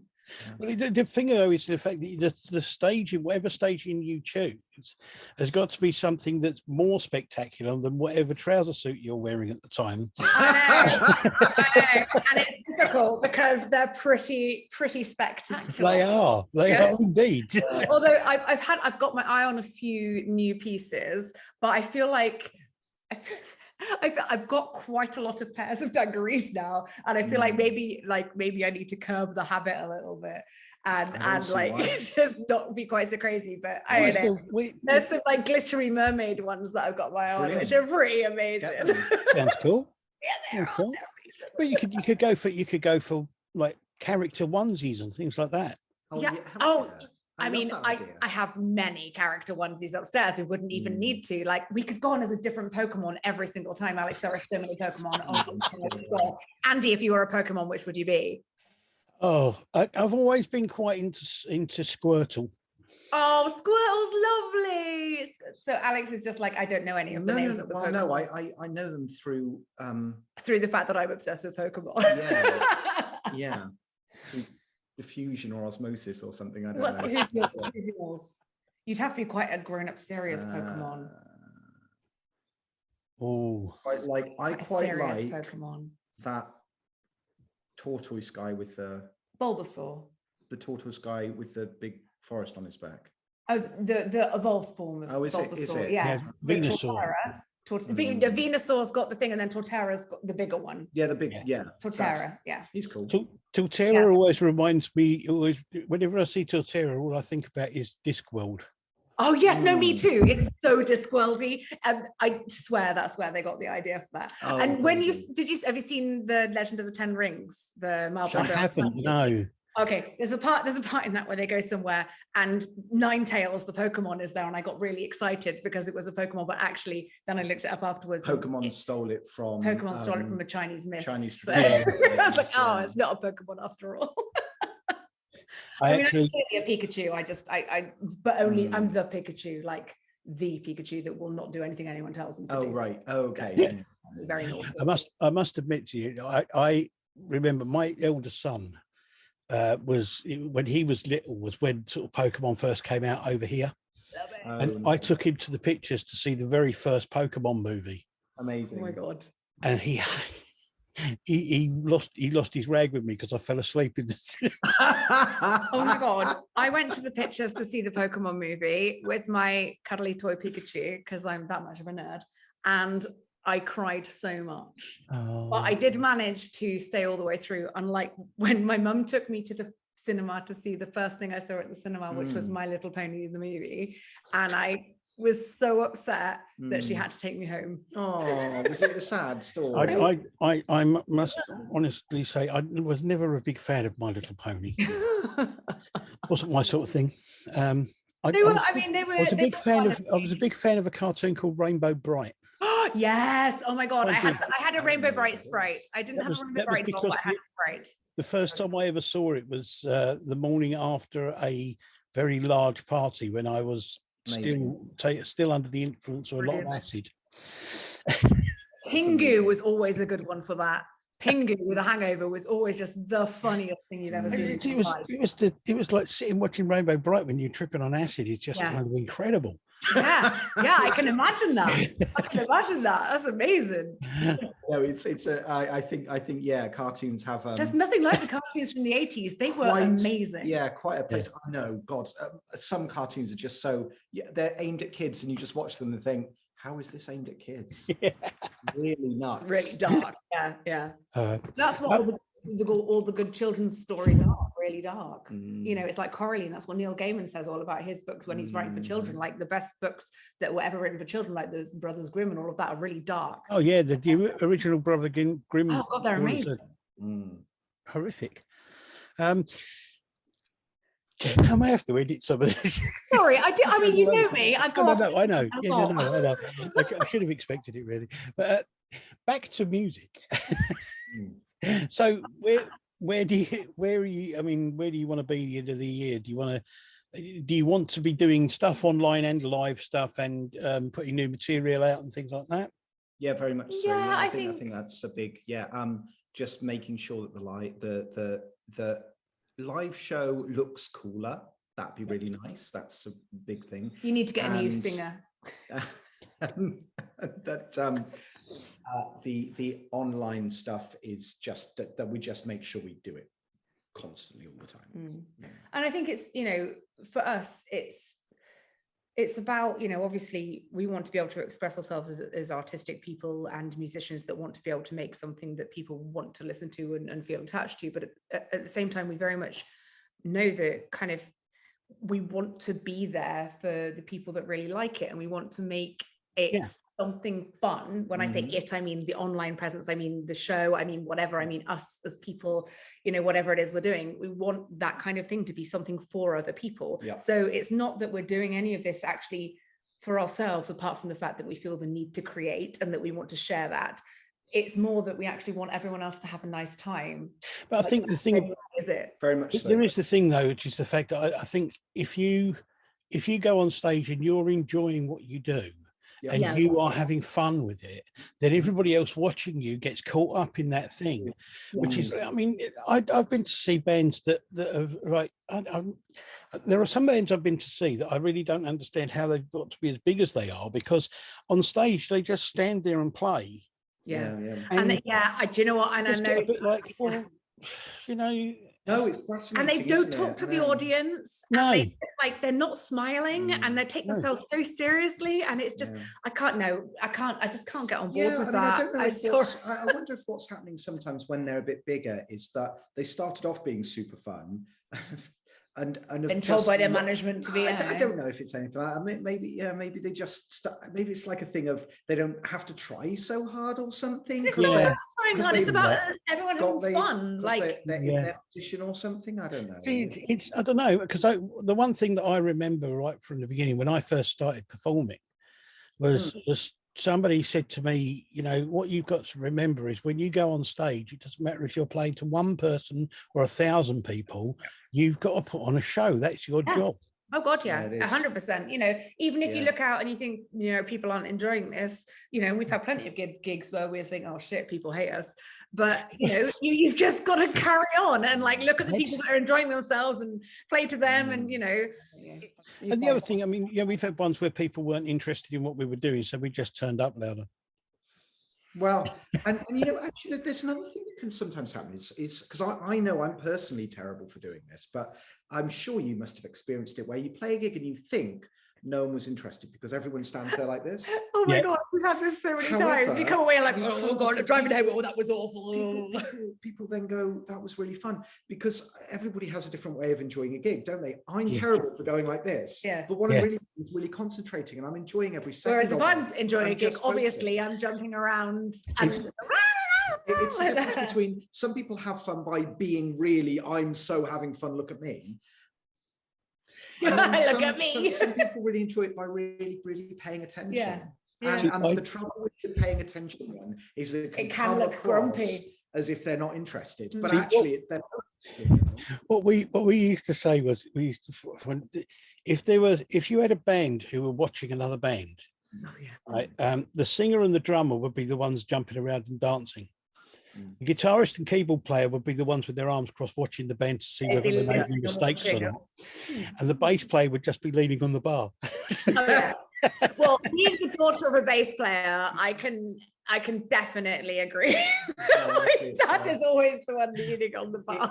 It is tough. I mean, we did a gig a few couple of months ago now. And it was a festival gig, and we on stage we felt so, I would say I felt almost embarrassed because it just didn't feel like it was working.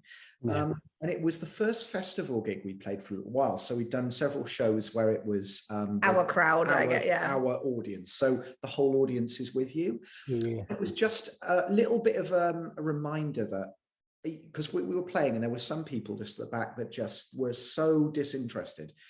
And it was so easy to forget about the people at the front who were loving it, who were having a good time.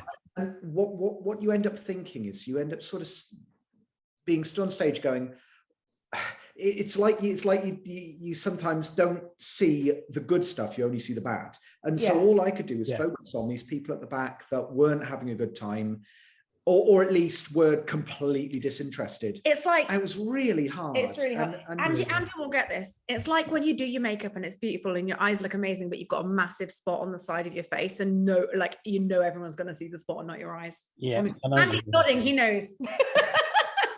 But I mean, you must have played gigs like that as well, I imagine. Oh yeah. Just like, you just fit, and all you can do is focus on the negatives, and it is hard. Really hard. But then we came back and we had so many lovely messages from people, and it was quite astounding how well it had gone down. And especially, I think we're quite nervous as well at the moment, because we are in this position where we're transitioning our sound, and we have gone from a band down to just the duo, and on stages it's musically different. It's a different presence, because obviously it's synths, there's live piano on stage, there's live guitar on stage, there's drum tracks being triggered, Alex is on backing vocals, I'm singing, there's still lots musically going on. But it sounds quite different, and it is quite different to your standard band setup. So it's different to what people might be used to. So the bottom line is you really don't want to disappoint people. And let No, I agree. It's that horrible feeling of, oh God, have we missed this? Is this because you work so hard on it, but it's all behind closed doors, isn't it? And it's all in your rehearsal rooms. And I've got a friend, actually, a guy called. He doesn't have any friends. Okay, I've got someone that pretends to be my friend. That's it. This guy called Wink. He's got a really lush attitude to this. He says he loves opening night. He does theatre shows more than band nights, but he said he loves opening night because it tells him everything that doesn't work. And so he can go back and fix it. It's a really good attitude to have. It's a really good positive way. It's like, it's not, if it doesn't work, it doesn't work, and you know that, and you can fix it. But my God. Then you come back with your whole soul has been battered. It's like, I mean, there is kind of a sweet spot in a tour. If you go and see a band on a world tour, there is a sweet spot of a month or so where they've got all the problems ironed out, and they haven't been doing it. They're not bored with it yet. So that month, if you can go and see them in that month, that's when they play their best. Yeah. That is so true. That is so true. It gets so boring playing the same set list over and over and over again. That's why I used to love. There were a couple of bands I went to see. I can't remember. They were smaller bands, but they were doing like tours of the country. One of them, I can't remember the name of this band there, but they used to do. They had this thing where if they started getting bored with playing the set list, they would change the order they played it in. So they would go on stage. I went to see them one time, and they said, we're a bit bored with the way we've been playing the set, so we decided to do it alphabetically tonight. Oh, I love it. That's a great idea. That's a great idea. That's really lush. Yeah, I mean, it's interesting, isn't it? Because do you include improvisational elements in your set? Yeah, we've been talking about this a lot, because there's a lot with the synths that Alex can improvise and change every night. The thing is, here's the challenge, isn't it? Because on the one hand, you have, if we do everything the same and we get really tight at that, every single time people come to see you, you're going to give them 100% quality. I mean, obviously extreme outside issues like power failures and stuff, but at least you'll show. So there's that to the doing the same thing every night. But then, the improvisational side of things means that everybody gets a different show each night. But the nature of that means some people are going to get slightly better shows than other people. Yeah. I like the improvisation thing, because when I go and see a band live, I don't want to see them reproduce everything that they've done on the record. Exactly. Yeah. But the other thing, the problem you've got with you is the fact that if you're playing to backing tracks and things like that, improvisation becomes a lot more difficult, because you have to work around what you've already shot. There's a very clever, because we've got this special new synth. There's a very clever box. It's called the Alex is a very clever box. Called this thing called the Octatrack. And what the Octatrack is it's what we're using now for our live performances, but it's what it's called an 8-track performance sampler. But the entire thing is built around the idea that the audio can be manipulated and flexibly changed in a live performance to the point where you can sample things in live, a little bit like you might imagine somebody with a looper pedal with their guitar. But if you imagine that really on steroids, and having so many different ways that you can manipulate. So that audio, exciting. so many different ways that you can introduce the patterns and cut things out, patterns in.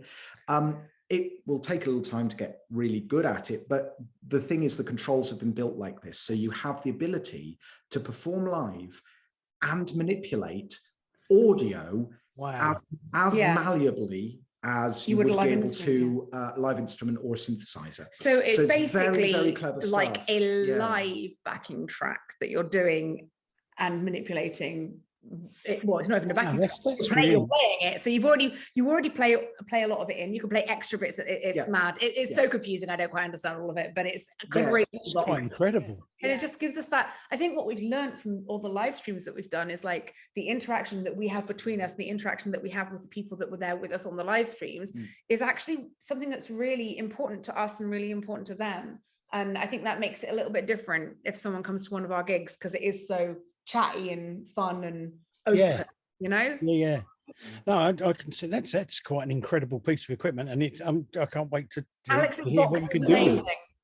I mean, certainly it will take a little while to learn. So I doubt all of the features will be on that's straight away, but its potential is there.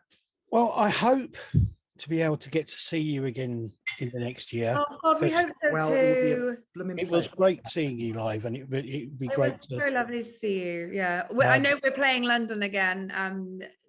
We're going to the Amersham. No, is it Amersham Arms? I think.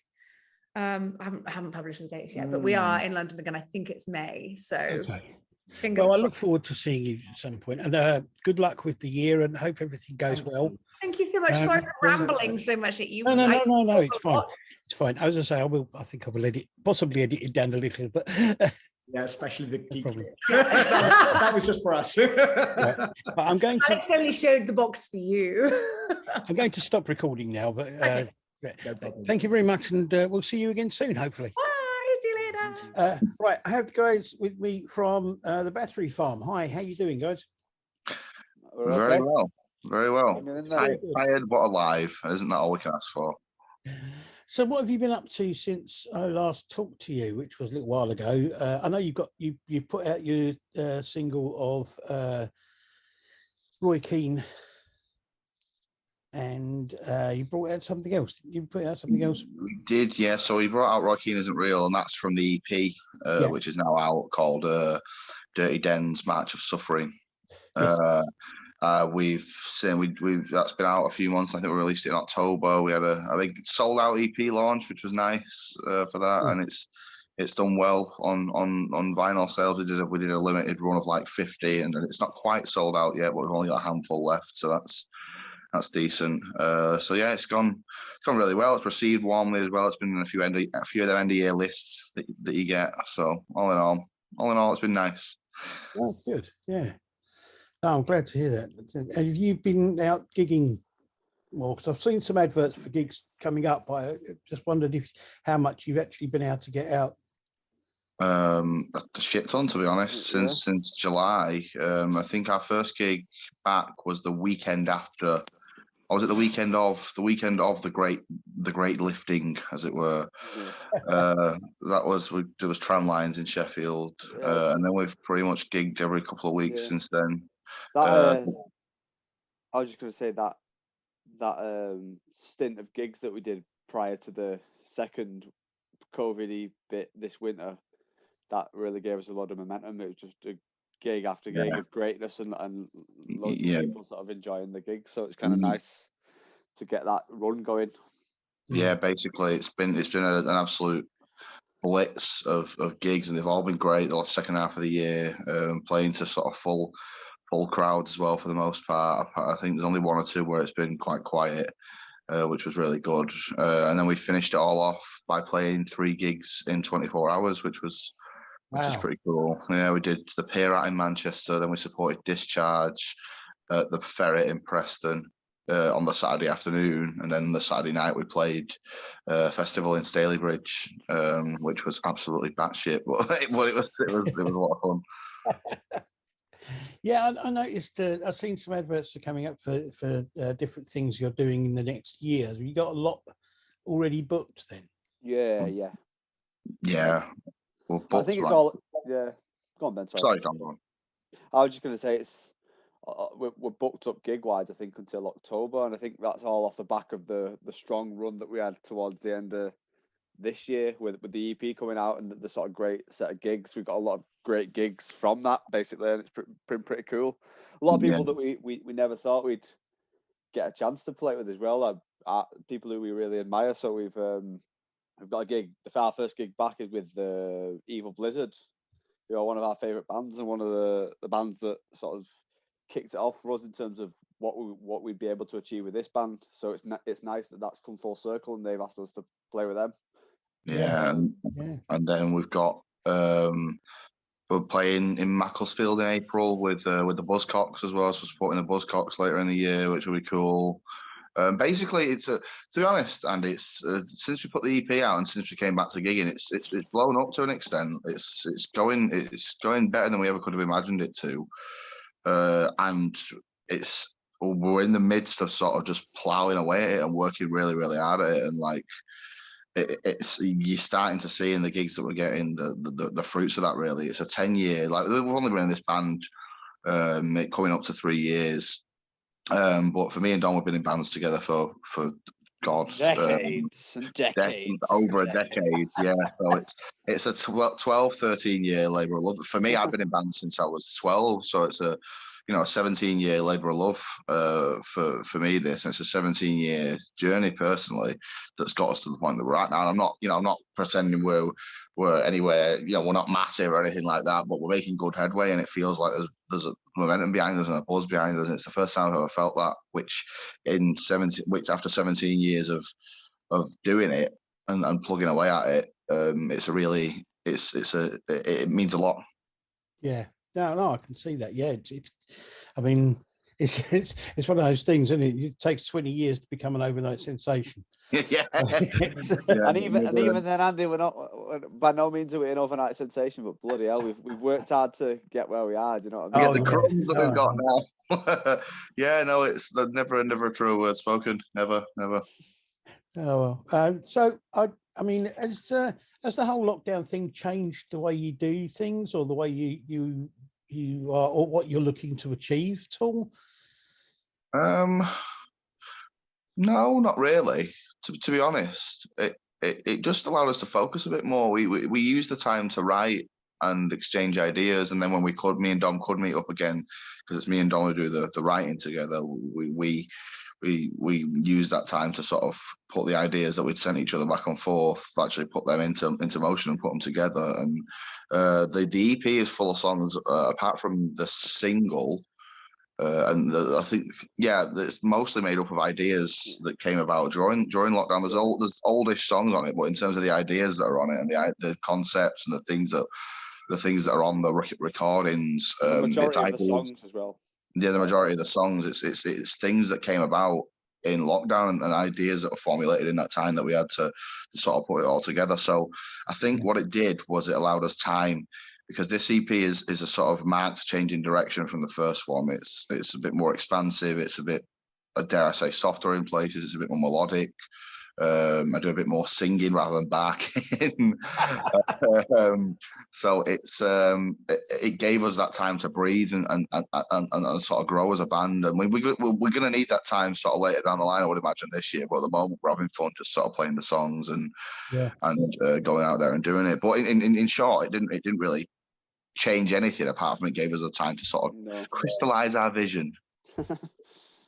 Yeah, well, the thing about it is, I mean, your music has got so much energy to it. It must be a lot better to hear it played live than to listen to it on vinyl or on the record or streaming, because it's got that energy that you kind of need.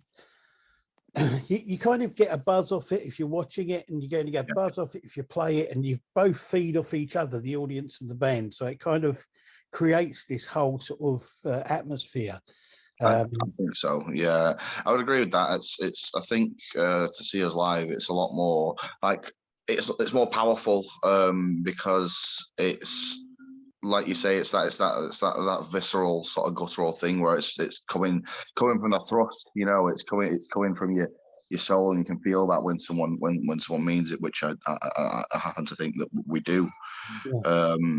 But yeah, that's not to say obviously that none of that power is captured on the record, but you are right. It feels better for us. Well, for me as a singer and a writer, it feels better for me to hear the songs that I've written or had a hand in writing played live, and to hear a reaction to them, and to see people being into them and sort of enjoying them in the way they were meant to be enjoyed.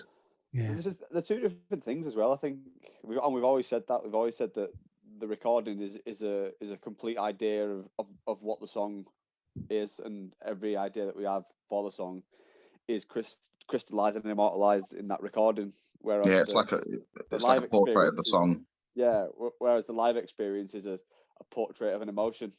Yeah. If we're gonna be pretentious dudes about it, like, but yeah, like yeah.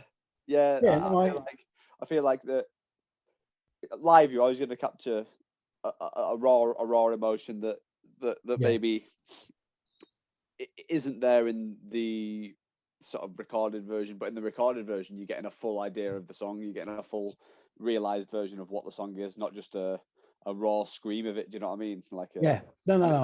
It depends what you enjoy more, sort of personally. Like sometimes I prefer one, sometimes I prefer the other. It depends what mood I'm in, to be honest. Yeah, no, I can see that. Yeah, it's great. I've got to ask: have you had any feedback at all from Roy Keane? No, sadly not. We tried to get his attention, but I think we got the Robbie Savage treatment. So, so yeah, that we did try, but I don't think he was having it. So no feedback from Roy Keane or anyone else. Tried to get Micah Richards involved and Jamie Carragher and all that business, but no one was having it. So that was that. Fundamentally wounded, Andy. Fundamentally wounded. Yeah. They say you should never meet your heroes anyway, so maybe it's. Well, yeah. I'll never meet him anyway because he isn't real. Don't worry about it. Doesn't exist.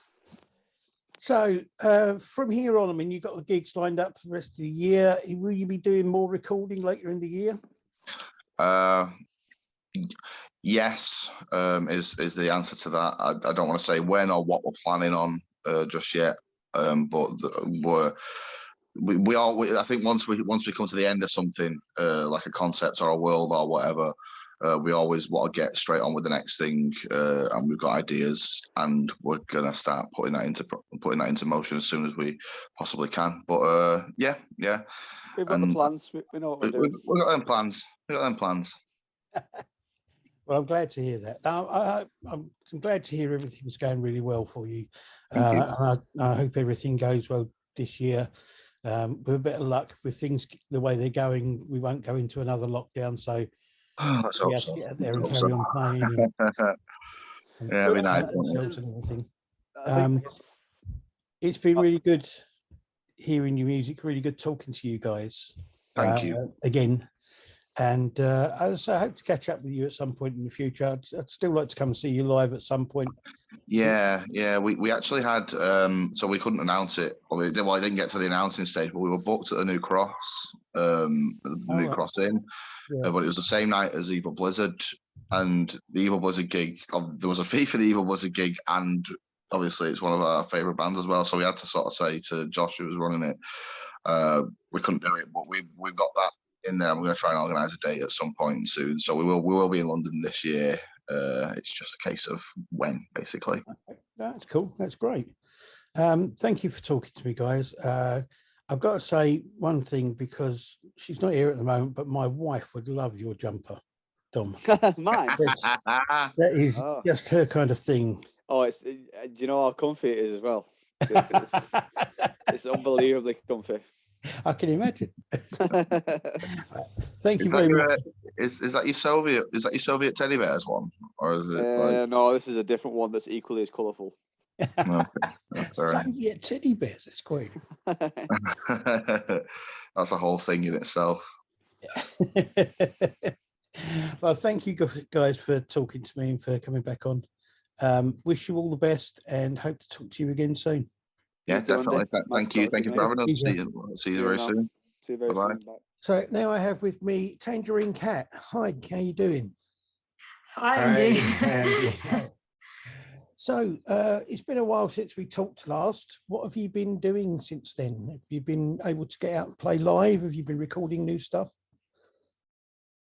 Yes, we recorded some singles as part of our future album that will be released on vinyl at the end of 2022.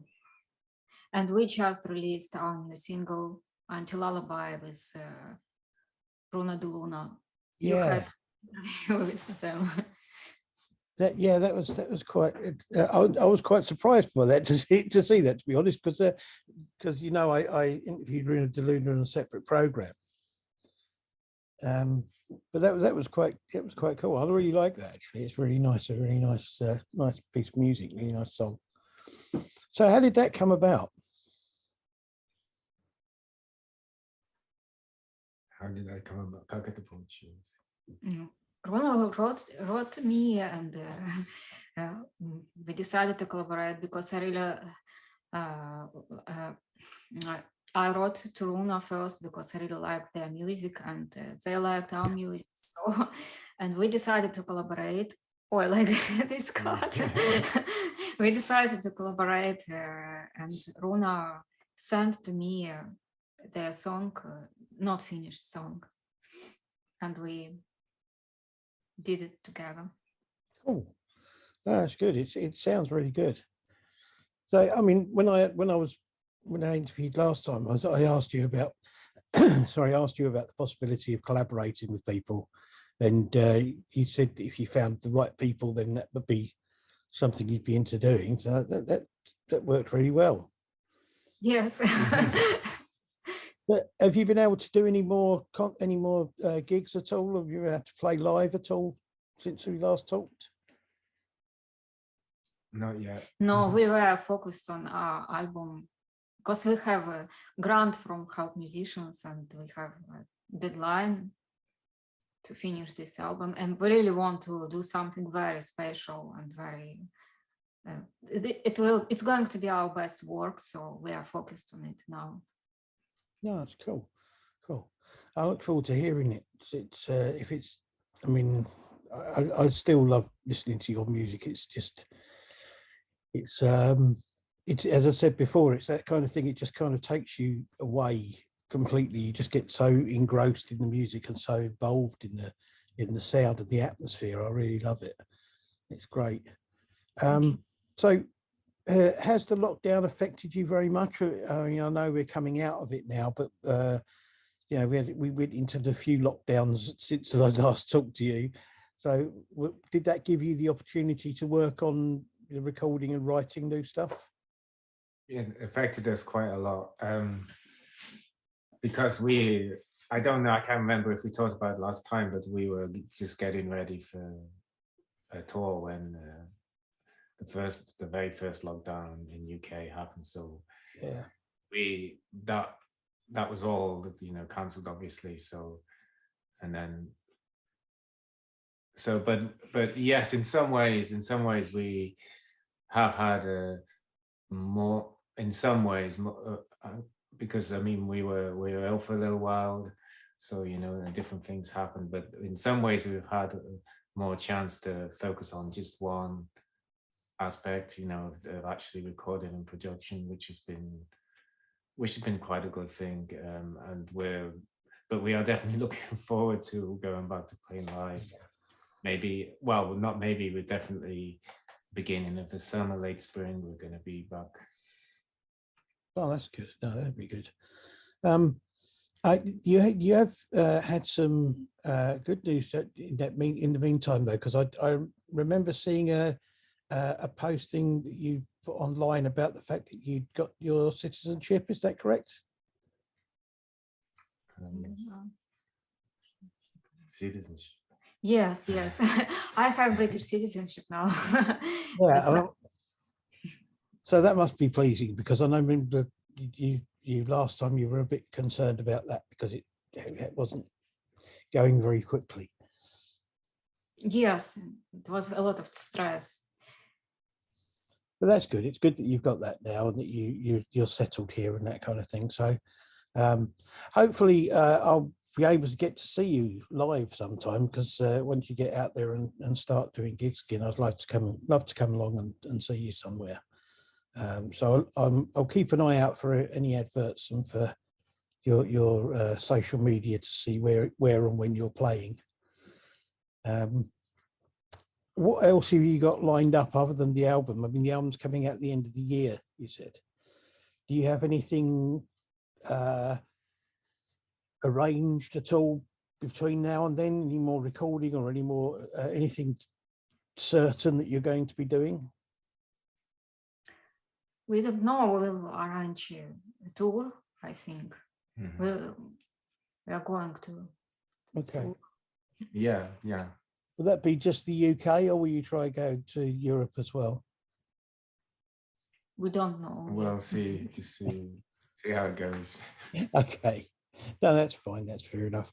It's a lot of bands at the moment are kind of taking everything slowly and playing everything a month at a time. You can't really plan more than that because you don't know what's going to be happening. So yeah, it's a bit difficult to plan ahead, as it were. So the album, you say, is coming out at the end of the year? Yes, vinyl. On vinyl. Maybe digital version will be early, but we are thinking about it now. Right. Okay. Oh, that's going to be good. It's going to be interesting to hear what new stuff you've worked on. Especially, is it more in the sort of style of the single you did with Bruno De Luna, or will that be on the album? Or there are 3 singles from this album already released. This is Something Broke Inside, House of Shards, and Anti-Lullaby. All right, so they're all going to be on the album. Yeah. Something Broke Inside, I think, that came out just when I did the last interview with you. I think just after that. Yes. Yeah, that was very good. And then the House of Shards. Video. Yeah, I remember that. So yeah, okay. I look forward to hearing the full album. It's going to be interesting to see what you do. And as I say, I look forward to seeing you playing live and hopefully being able to come and see you sometime. Yes, of course. We'll be very happy. Great to see you. Very good, very good. Okay. Really, that's all it was, just to catch up to see where you are and how you're doing, and how are you doing personally? Is everything okay? I'm assuming you've both been well. Neither of you have actually been ill with COVID or anything like that. We had COVID. We had like long COVID. Oh, right, okay. And are you coping with it okay? You well? We still have some problems, but it's better. Okay. Well, I'm glad it's not too bad. I'm glad. Hopefully, you'll get over that, and everything will be fine. I wish you all the best for the gigging and for the album when it comes out. I look forward to hearing it all. I look forward to seeing you live at some point, and hopefully we can catch up again at some point in the future. Yes, definitely. Thank you very much. Thank you. No problem. Thank you for talking to me. Thank you. Bye. Bye. I have with me Mike Tiara. How you doing? I'm doing excellent. Thank you. Thank you very much for joining us. And how have you been since we last talked? Good. Busy. I've been staying with that 5-week release schedule. So it's been probably 6 songs since we last talked, 5 or 6 songs. And the audience continues to grow. It's doing really well. And the YouTube lesson stuff has grown to the point where I'm getting so many requests for like a whole structured lesson plan thing that I've been putting that together. I think I might actually finally go ahead and launch a Patreon or do something like that, where I can do a larger kind of a course that's actually structured step by step rather than just videos of different ideas that I have. That's cool. That sounds good. Yeah. It's very positive. Have you been able to do any gigs at all, or are you not looking at doing that? Yeah, still haven't done any gigs. I think that, so I don't remember if we talked about it last time. We were talking about a lot of my solo stuff, and I also have that project Unite the Divide with the fellow in Utah, and we have built quite an audience overseas, and especially in India. I'm discovering in these last 6 months that there is a real hunger for American rock music among young people in India. And so I've built kind of a fan base there. I've made a connection with someone who's a student there. And I think maybe towards the end of this year, we might actually go out that way and try to do a gig. I don't know yet. It's just at the very early stages. Obviously, it's a big thing to plan. But there seems to be an audience for us there. And I've thought about these things in the past. When I was working with Answer Infinity, we had a lot of audience in South America, but we never kind of made it happen. So we'll see. I've got to say that you definitely got an audience out there, because your the episode of this the podcast that I did with you is the one that's had the most views out of the entire year. Oh, cool. So you definitely got an audience out there that are interested in what you're doing, obviously. Yeah. So yeah, I did a video. I decided through the student out there, she had a connection with the production team. So I have a song called Show Me, and we did the entire video on the eastern seaboard of India. And the actor and actress in it, I guess they're kind of well known over there. I mean, obviously I don't know much about pop culture over there. So when the video went up, I never had so many comments flood in on a music video so quickly, but I think the people thought that the actors were the musicians as well, because I don't appear in the video at all. So a lot of the comments were saying something to the actor, like, oh, this is great. And it was kind of interesting to see, but cool.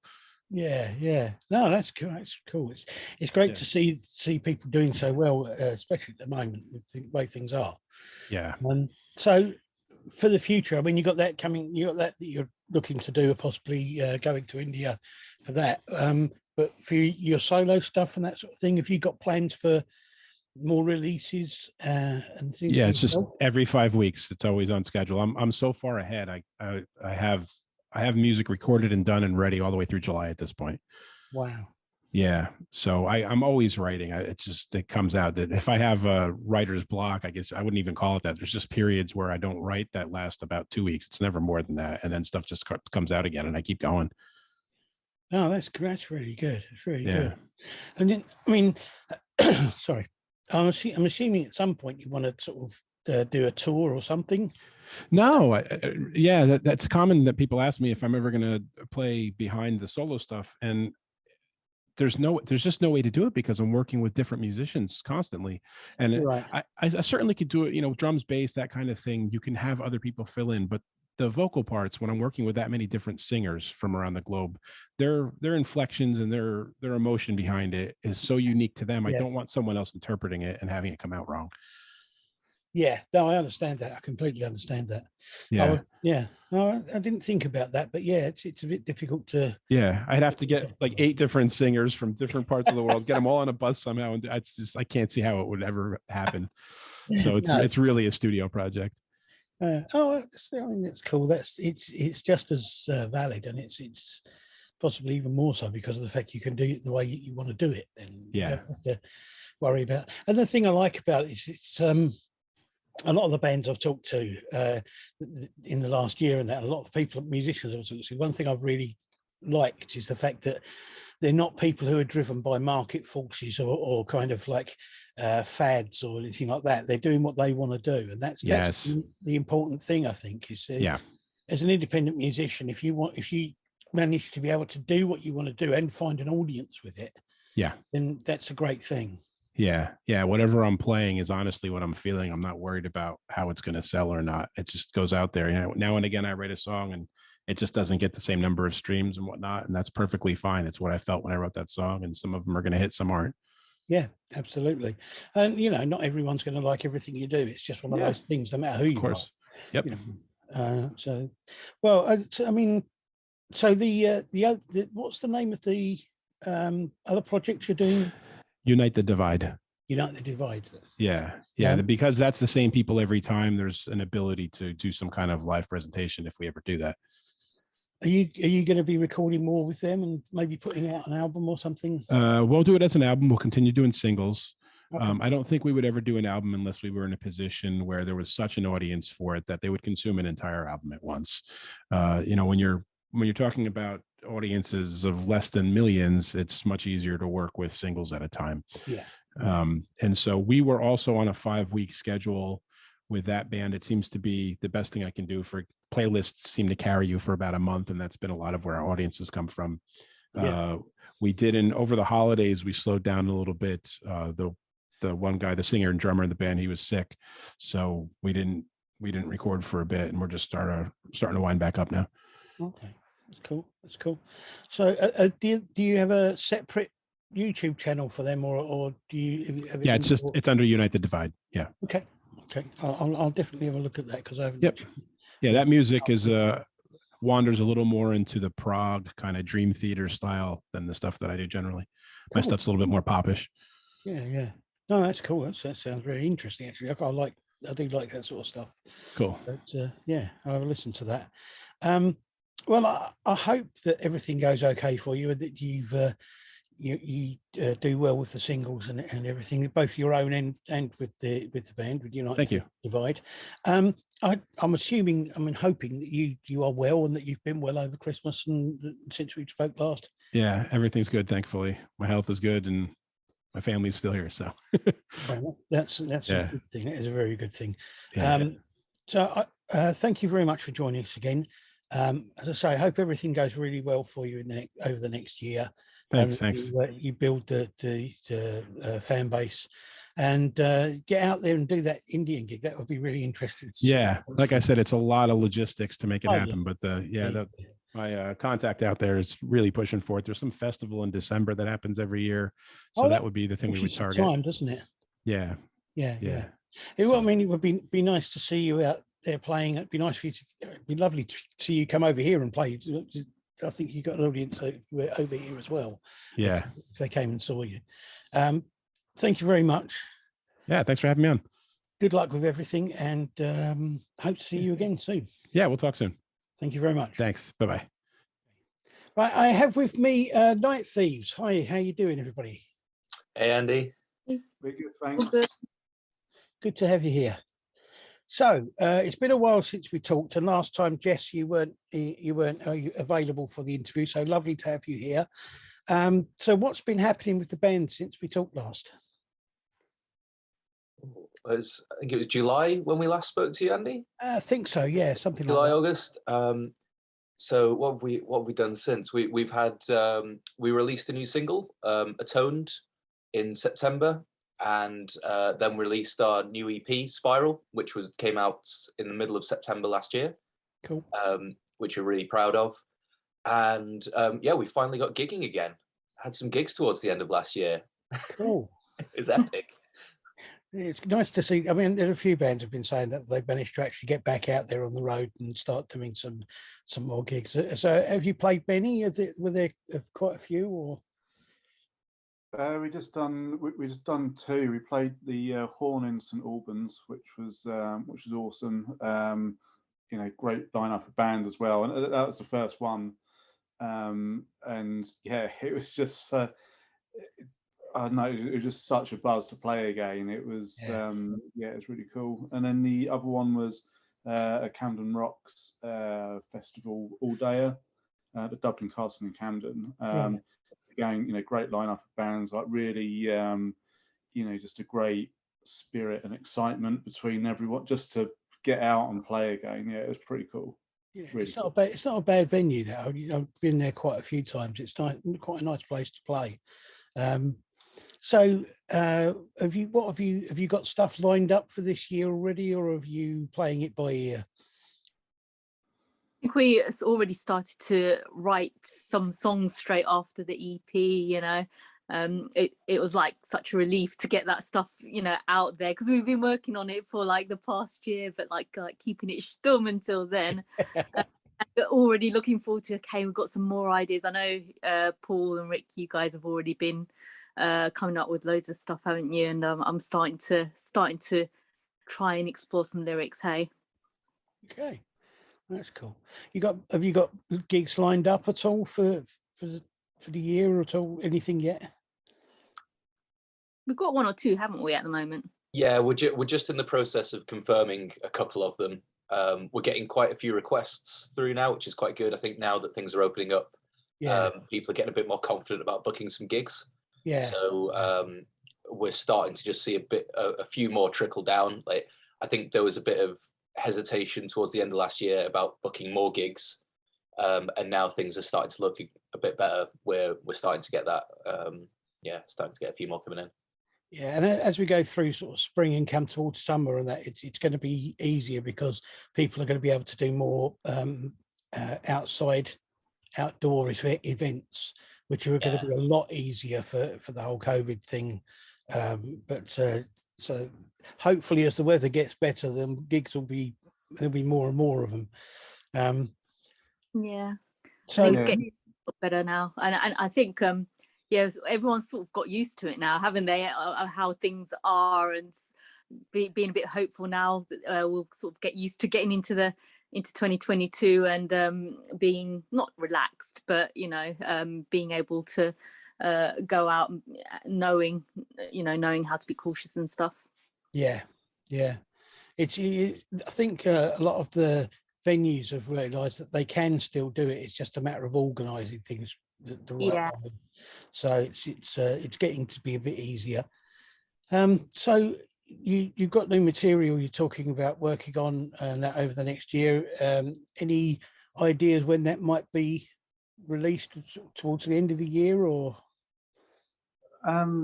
Possibly. I mean, we've got a couple of, I think we've got a couple of solid songs that we're ready to, get back into the studio with so many ideas as well. I mean, I'm on like late 20 something, some idea 18. Like there's just tons. I mean, like even last night, and I, sent like, Rick, I've got these 2 riffs. I don't know what more to do with them, but here's 2 riffs. What do you think? So we're kind of like that. But I think as we get into the spring, so I think with the EP, really want to test water and see what the reaction to that was, and we put so much effort into the PR and promoting and everything. Songwriting took a little back step, but it is well received, and I think we have a bit of a better focus and direction of where we want to go and that. So it was a little bit weird getting back into the songwriting again, but it's starting to flow now. So there's just loads of ideas, and I think we'll be able to, some of the where we've got the odd riffs and odd idea, and that we'll start to be able to piece some of them together. But the two kind of more solid ideas we got, they came together quite quickly actually, between me and Rick, and they've been sent off to Jess to work her magic on it. So.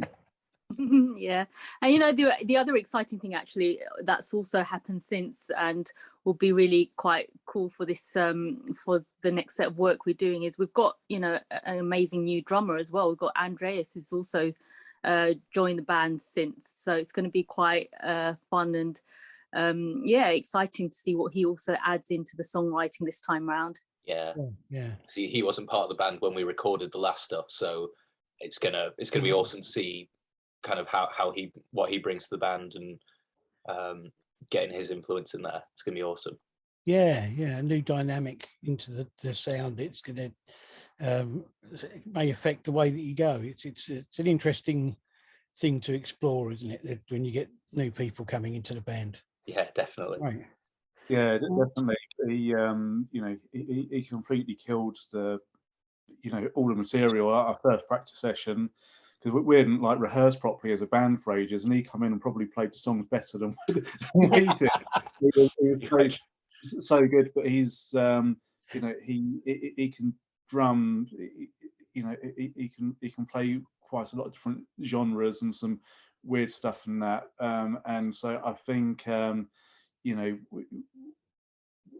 you have someone that can play very competently across multi genres and that, it's I think it's still going to be us, but I think he's going to bring some cool stuff to the songs, and he's excited as well about the ideas that we've been putting over and that. So can't wait to get stuck into it.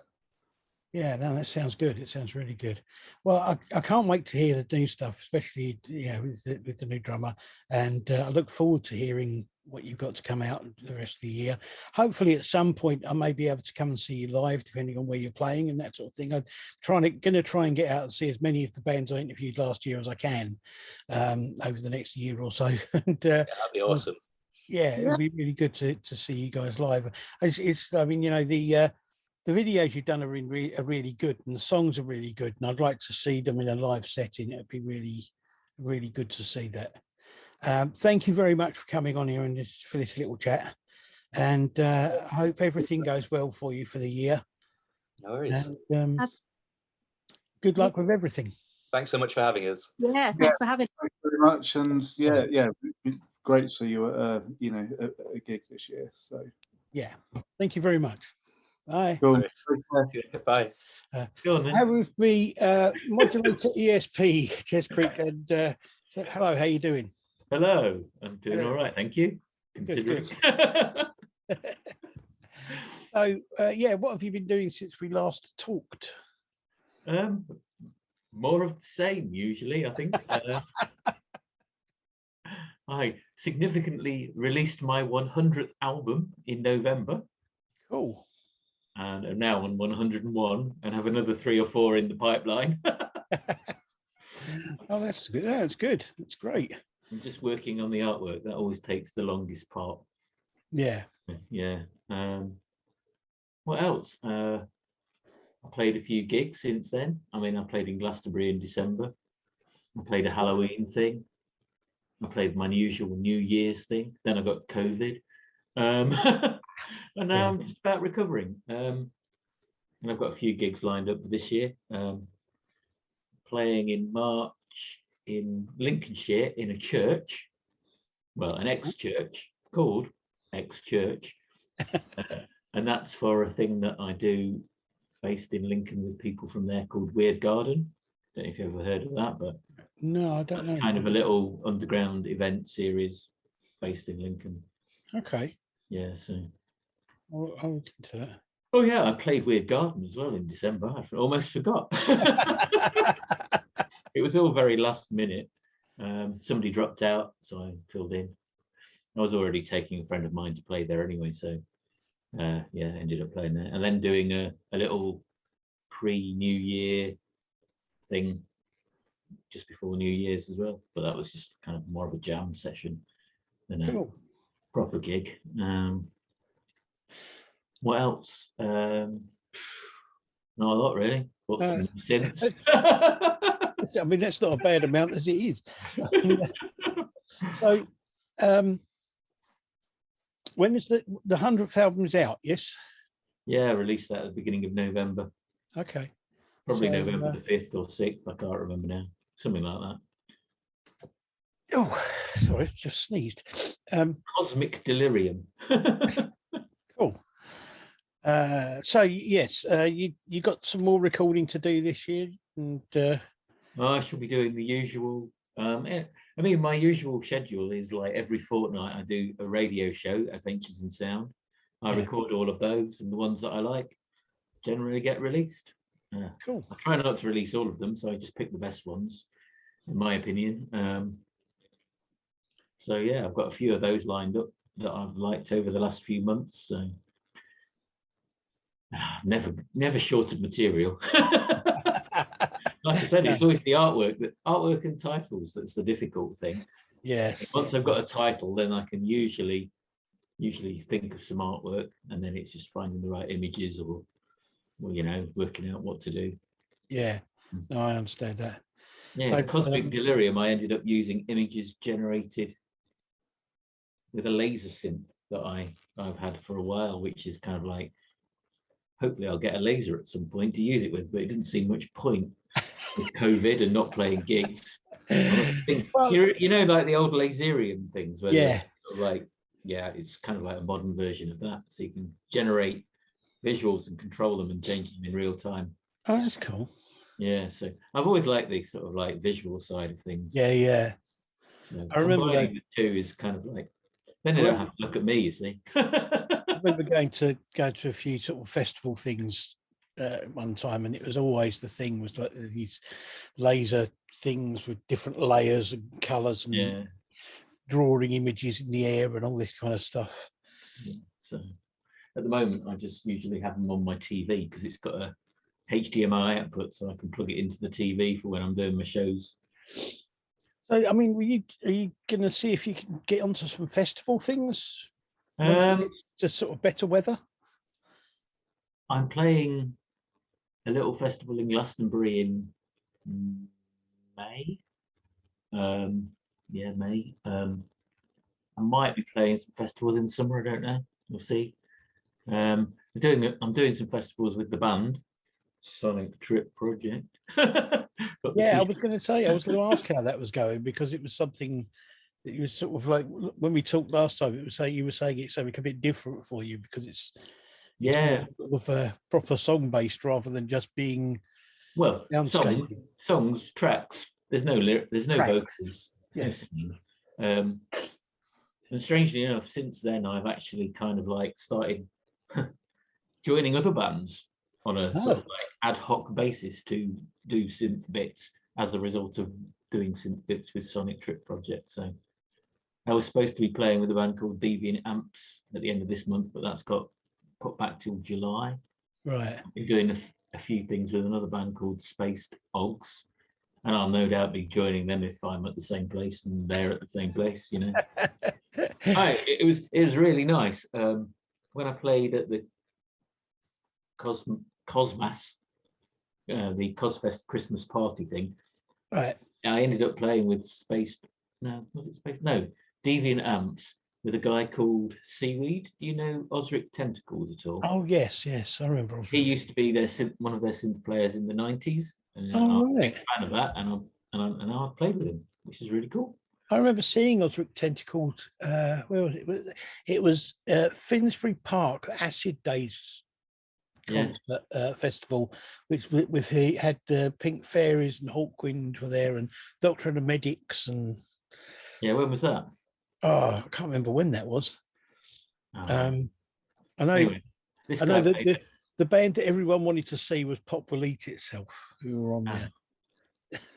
Well, I saw them supporting Hawkwind in the 90s and saw him and thought, oh, yeah, that's really cool what he was doing. Yeah. Yeah. There was great stuff on that gig. So for the future then, it's just more of the same. Yeah, the endless cycle goes on, you know. I try new things, buy new gear, see what happens, you know.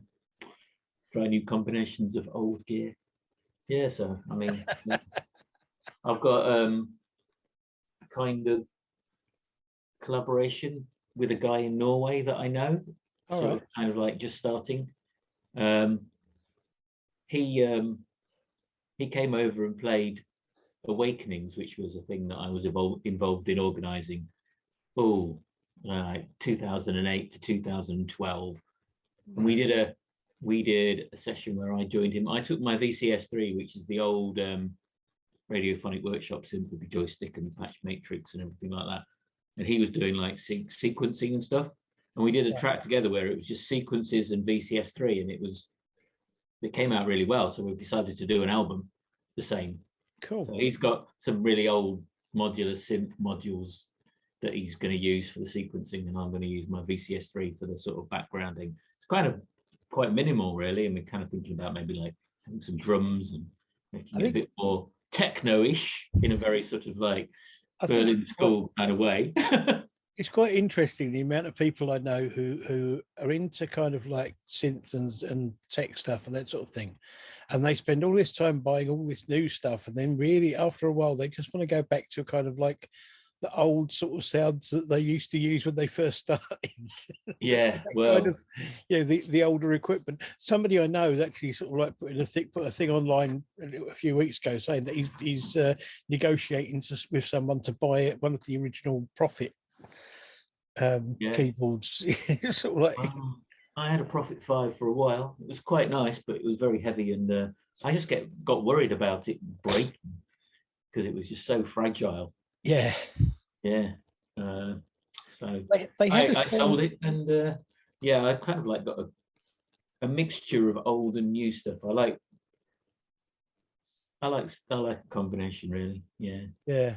Digital sounds, analog sounds. I They don't- kind of had a feel of their own, though, didn't they? That sort of early era. Yeah. But there's a load of modern stuff now that you can get that's very similar. So yeah, you've got the modern version of the old idea, which is more reliable. Hopefully, I mean, I have got old stuff, but yeah, it's yeah. If there was a modern version of VCS3, I'd probably buy it and use that, because the old ones it's worth so much money as well now because they're collector's items. So it costs a fortune to insure it. You have to have it as a named item. I can imagine. But yeah, it's nice. So yeah, it's a strange thing, though. I find it quite interesting with technology, the fact that there is this thing every now and again that everyone goes, "Oh, I want to get one of those old ones because I want that feel and that sound and that, you know." Oh yeah, I mean the old ones kind of are interesting as well, because a lot of the old ones have no memories or anything like that, so you always know where you are with the settings. You turn it on, you move a knob, sound changes. Modern stuff, even if it's got knobs, sometimes you have to like move it around a bit to get it to the level, to the parameter where it was. Yeah. I can't really say I would only go with old stuff, because there's some really great new stuff out as well. So yeah. No, I know what you mean. Well, I wish you all the best with everything that you do, with the the recordings, the albums, the collaborations with the bands. You're doing. I'll keep an eye on that, because I'm definitely interested in hearing some of the stuff you're doing with them, and some of the stuff you're doing on your own as well. Yeah. And I hope everything goes well, and I hope you get to do some more festivals and things in the summer. Yeah, I was thinking I might even try and get down to Southend. Oh, because I'm in the process of organising Church of Sound for this year, starting next month, hopefully. And the guy who runs the thing in Southend that I played at, he's coming to play at Church of Sound, so we can do a swap. He's looking for people to do his event, which is called Control Voltage. So cool. I don't know where he's doing it now, because he used to do it in the railway, but apparently that's closed. So we'll have to see. Yeah. Yeah, hopefully I'll be down your neck of the woods this year. That'd be good. Yeah, I'll let you know if I do. Definitely. Yeah, I'd love to come along and see. I think the one from Control Voltage last time is actually on YouTube, if you want to watch it. Yeah, have a look at that. I remember uploading that for something or other. I can't remember why. I think I uploaded it because I know some people down that way, and they run an event called Culture as a Dare, and they did an online thing. Okay. They're based kind of Southend way as well. So yeah, I uploaded that for them because I thought, well, that was actually that way. I'll have a look at that. I will. Yeah, that was. Yeah, so that's probably since we last spoke as well. Probably, I don't know. Yeah. Maybe October time. I don't know. So much happens, It's all a blur. Well, thank you very much for joining me again. And as I say, I wish you all the best for this year and for the future. And hopefully we'll catch up again, and I'll catch you at a gig, and we'll maybe chat again at some point. Yeah, thank you. And thanks for the chat. Yeah, bye. Right, I have with me Loz Campbell. Hi, how you doing? Hi, good, thank you. Nice to chat to you again. Nice to talk to you again. As I say, I know it's not been long since we talked, but what have you been doing since then? I know you've done a few gigs since then, because I saw that you'd done one with Verity. Oh yeah. We did quite a few towards the back end of last year. I think pretty much since September we were pretty full on, right up until Christmas. Excuse me. And yeah, we did pretty much top to bottom of the UK. And we really just got back into it again. It was nice to have that constant, on the road type feeling again. Yeah. And yeah, Verity, we joined forces with Verity in Gravesend, and I did a little duet with her as well. That was really fun. Yeah. Yeah, you've played with her a few times, haven't you?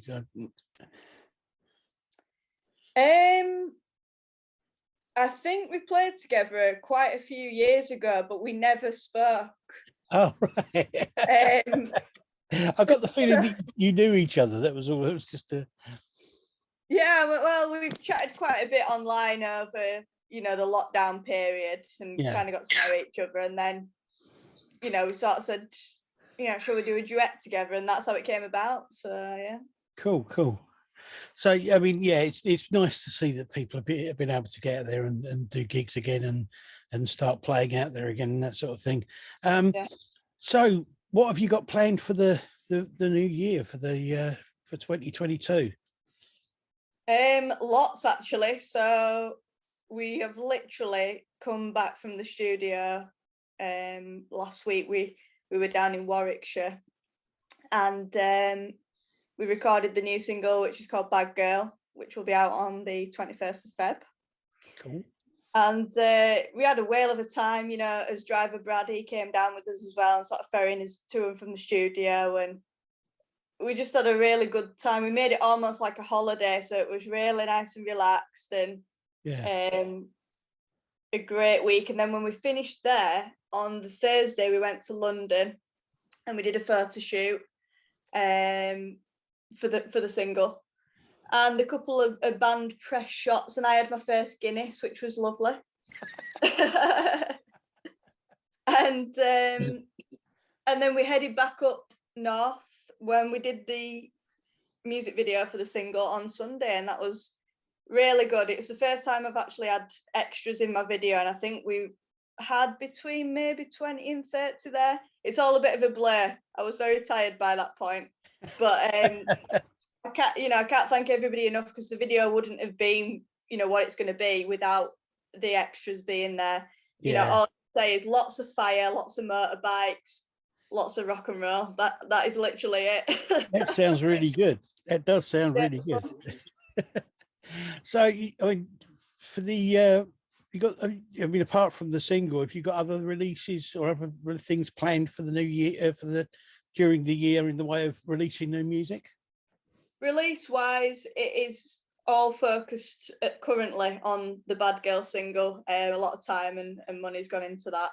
So I want to give it it's not been birthed yet, so let's just give it its time and let it grow up a bit first. But yeah, we've definitely got other songs we want to record, but it, as you know, it's a very expensive job.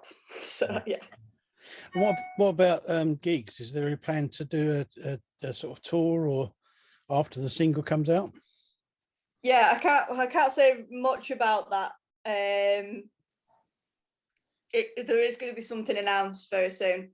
But we do have some dates already booked in. We're playing Stoke-on-Trent on the 19th of February. So that's just before the single's released.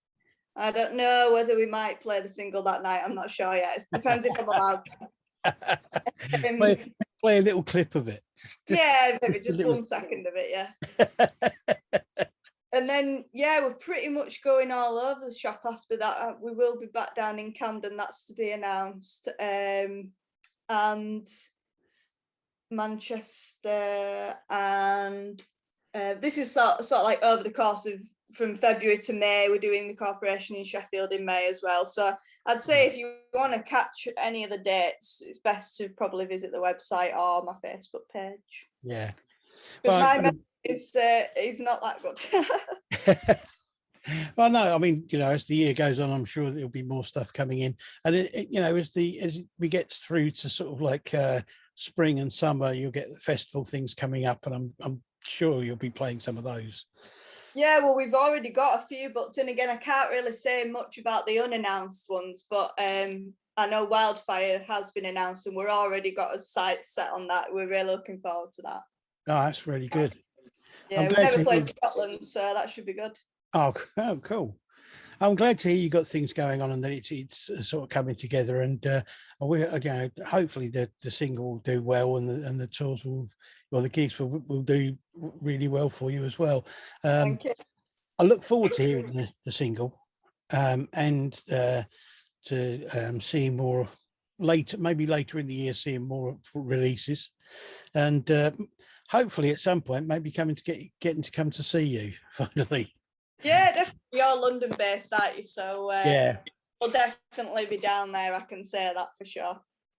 Well, that's going to be good. That's going to be good. I mean, we got was it Camden Rocks is sort of later in the year, isn't it? So that would be. We'd love to. We'd love to play that. To be fair. That's always a good one. A good, some good stuff going on there. Well, thank you very much for joining me again. Thank you. I'm assuming I forget this all the time. I'm assuming you're well over the Christmas. You weren't ill with COVID or anything, or didn't have any problems with that. No, I'm a fighter. Me, I don't get ill. I'm glad to hear that. If I do, I just moan to my family about it, and nobody else gets to hear about it. I'm glad to hear you've been all right. As I say, good luck with the single and with everything else for the year, and hopefully we'll be able to catch up later in the year and see how things are going. Yeah, hope to see you at a gig as well. Yeah, definitely. Cool. Thank you very much, and see you later. Thank you for your time. Cheers. Bye. I have now with the I have the guys from Harva. Hey, how you doing, guys? I'm good. Good. Nice. So, what have you two been up to since we last talked a few months ago? Just mostly just recording, really. Recording more material for our next EP. Yeah, we just released an EP on Bandcamp, and hopefully get onto Spotify in the next few months, maybe. Cool. Are you have you done any more of it? Because when we did this, you didn't have any videos for any of your music or anything, and I know the production company put together some sort of just something basic to go with the music so that we could put it onto the show. So have you done anything more about producing videos or getting videos made or anything? Not at the moment, but that still is something I think we both want to try and get into and try and develop a bit more. Because I know you said you wanted to have things that were a bit more abstract rather than any kind of storytelling or anything to do with actual imagery to do with the music and that. So yeah. Okay. So I mean, the EP you've just put out is out on Bandcamp, yeah? And you haven't put it on Spotify. You got another EP coming out this year? Something we're working on at the moment. It's more sort of like beats that we've got some people in mind who might be interested in putting some vocals on it. Okay. So I think we're almost finished it at the moment, so it shouldn't take too long to get all wrapped up. Cool. Is there any likelihood or chance of you playing live and doing stuff live? Oh, yeah. That's definitely something we're sort of pushing for at the moment. It's just trying to figure out where to play, getting people together and things like that. But it's definitely something we're kind of looking to get going at some point.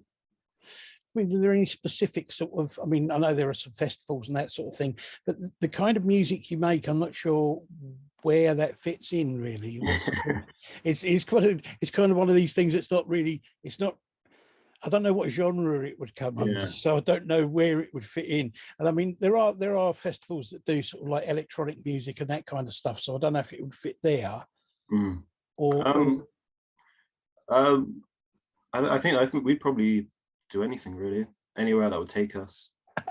Yeah, it's not really like the problem isn't like trying to play it. It's more like just trying to find where to play it. Yeah, I think we'll just figure it out in the end, like what to play. Really. Yeah. Oh, there's a guy I was talking to, probably be the interview before this, guy called Modulator ESP. He does electronic stuff, but his is all sort of it's improvised electronic stuff. It's like it's normally sort of like full pieces that last like an hour or more. Okay. But he plays at different electronic festivals and that sort of thing, where they have all sorts of bands and things on there that sort of like everything from sort of like the sort of prog rock stuff right up to sort of his type of thing where he's just improvising soundscapes. Okay. An hour or so. So there's a few things like that you may be able to fit into quite well. So it might be worth looking out for them. Yeah, even just doing something like that, if it didn't get us somewhere commercially, just doing it just for fun would be, I think, something we're both interested in, just for like the experience. And yeah, I mean, you get the experience, plus you also get a bit of exposure to people who wouldn't necessarily have listened to your stuff, which is always a good thing. Yeah. So what's the plan for this year apart from the other EP? Are there any specific plans for the year or? No, I don't think, nothing too ambitious, I don't think. Mostly just finishing just a bit of the EP, maybe play live somewhere and just see how it goes, I think. Yeah, I think our only plan is this EP, I think, just the beats one, and see where it goes. And maybe more beats and stuff like that. I think both of us have our individual projects we're working on. We might maybe, put that together as like the Hava project rather than just individual projects. But other than that, it's just this beats one. Yeah. What sort of, I mean, do you create the beats yourself, or do you work with loops, or do you work with like drummers or people like that to create the beats? I think it's different for both of us. So our kind of like, I guess, creative thinking is a bit different. So I work with Splice and as like loops like that online, and I kind of make the beats from that. Inspired it. Keelan is mostly original, like I guess, music, as you will. So he makes the beats himself. He has a lot of VSTs, like the Lindrum. He obviously like raves on about. He likes his chords. He has actual like physical synths he likes playing around with. So he makes his beats on there. So and then we just kind of mash them together and see what sounds right. Right. I think that's why it works so well. Is we bring kind of different approaches to making music and blend it together, and I feel like that's why we work so well together with making music. Yeah. I think you get the mix of having the kind of the sampled or looped stuff, and then having the slightly organic feel of the beats that you make yourself. It kind of it fits well together. It's really it's an interesting mixture. It's really good. Well, I look forward to listening to your new EP. I haven't actually heard it yet, but I will go and have a listen to it. And hopefully, as you say, it'll be on Spotify soon. I am putting together a playlist, or I have put together a playlist on Spotify, which will have some stuff from all the bands that I interviewed last year. So that people can go on there and check out the different bands and different music, and then go off and listen to their own stuff on their own, because it's only going to have 2 or 3 songs on there, so you can go on to different sites and see where it takes you. Thank you very much for this quick chat. It's just, as I say, a quick catch up just to see how you are and where you're going. I'm assuming you've both been healthy over the Christmas and New Year. You're not Yeah, trying to. Yeah, New Year, Oh, I'm glad you haven't come down with any of the pandemic or anything like that. I hope that everything goes really well for you this year. Thank you. Be great to see you out there doing it live, and I'd love to come and see you do it live, because I think live will be an interesting experience. Thank you. Yeah, and good luck with everything you do. Thank you. Thank you. Thank you for talking to us. Bye. Thank you. Bye. Bye. Bye. Right, I've got Jess from Raising Ravens. I can't even say it properly. I can't say it either, don't worry. Hi, how you doing? I'm good. How are you? Yeah, fine, thanks. How cold is it there? Cold? It is a bit chilly, yeah. This morning it is. So, what have you been doing since we last talked? So the EP In My Room came out 2 weeks ago, and actually tonight we found out that it charted twice in the Australian independent record label charts. So yeah, I've had a couple of drinks. So you're probably having your breakfast and I'm having a couple of celebratory drinks and laughing about the fact that I wrote a song about my cat and it went in the charts. So yeah, I've been chasing him around and picking him up and going, yay! Poor little guy. Well, they're used to it, I'm sure of it. No, they live with a lunatic. They're used to it. So, yeah, they're fine. They're pretty weird themselves. So we all get along. But yeah, that just came out, and just finishing the album over the next few months, which is taking a long time, but it's been worth it. And hoping to come over to England in October. If they'll let us out of New South Wales, we might be able to get there. I am definitely coming back this year. I'm sick of it. I don't care. COVID be damned.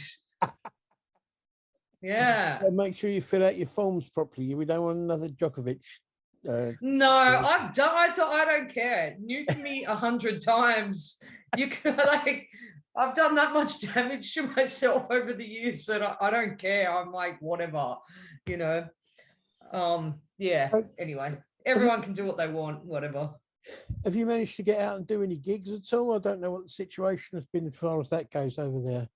We've done during last year, we did 2 full band gigs. Wow. We did one a week before we got locked down, and then we got out of lockdown and we managed to get one more in, and then all hell broke loose. And because we had gigs, we've got one on the weekend, but only myself and the drummer Scotty are able to make it, because our bass player has limitations from being a healthcare worker and stuff, so she can't make it, but we're still going to do it because we're so sick of canceling gigs that we're like, I don't care, I'll make it up. We'll just make it up. But yeah, it's been pretty bad. I mean, it's not just us, it's everybody, but yeah, I'm just sick of having to cancel things. So I know. What can you do?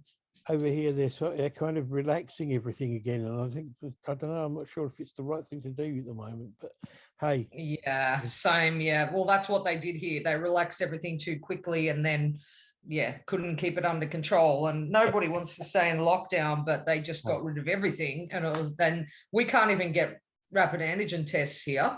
We don't even we haven't been able to get them. We all have to pay for them as well. Yeah. So it's pretty mental. They haven't made it easy for anyone. They just, they don't, it's the government. They don't really give a shit about anyone. So, yeah. So, is it, I mean, at the moment, I'm assuming it's difficult for you to say that you've got anything definitely planned for the year. Yeah, the recordings have been the only thing that have actually really been able to be possible. Recordings and film clips, and even those things only just happened because we mostly managed to get it in, and then a week later we were locked down and couldn't go anywhere. And there for 5 months where I lived, there was choppers going, you couldn't go 5 kilometers. It was completely psycho. Wow.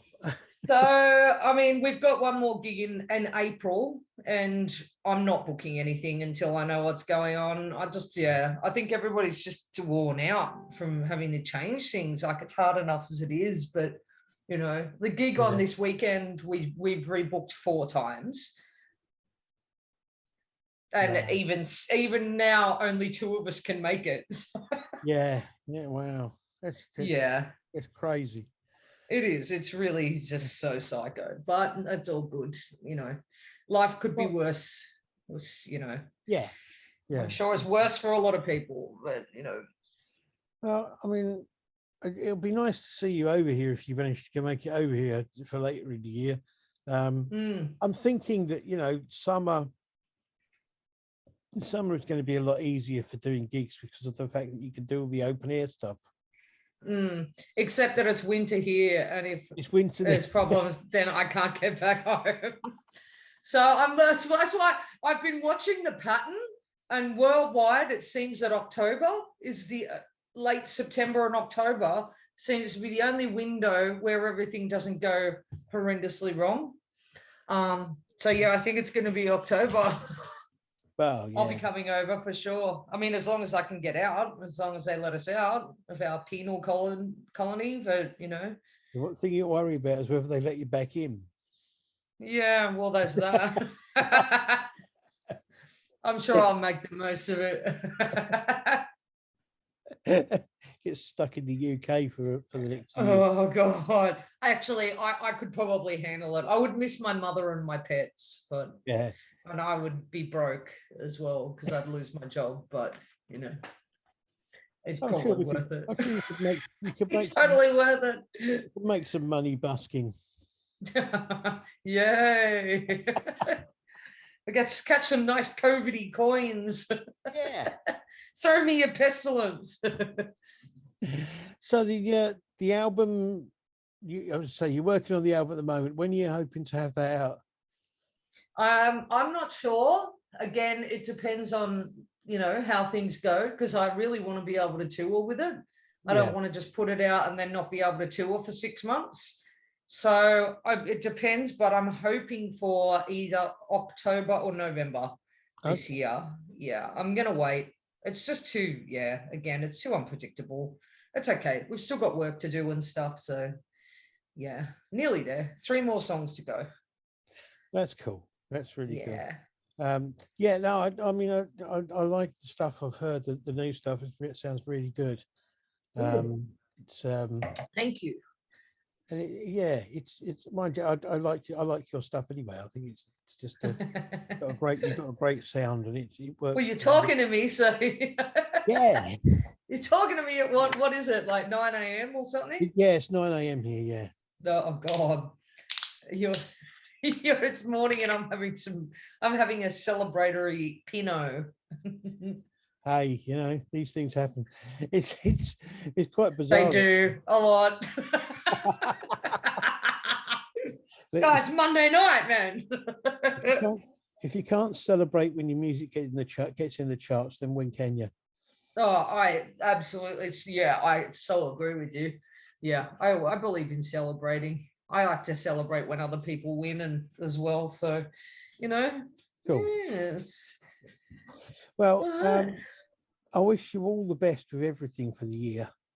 Thanks, Andy. I look forward to hearing the new material when the album comes out, and hopefully getting to see you over here in October or thereabouts.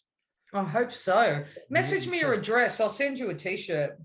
Oh, thank you very much. Really cool. No worries. Thank you very much. All right, that was quick.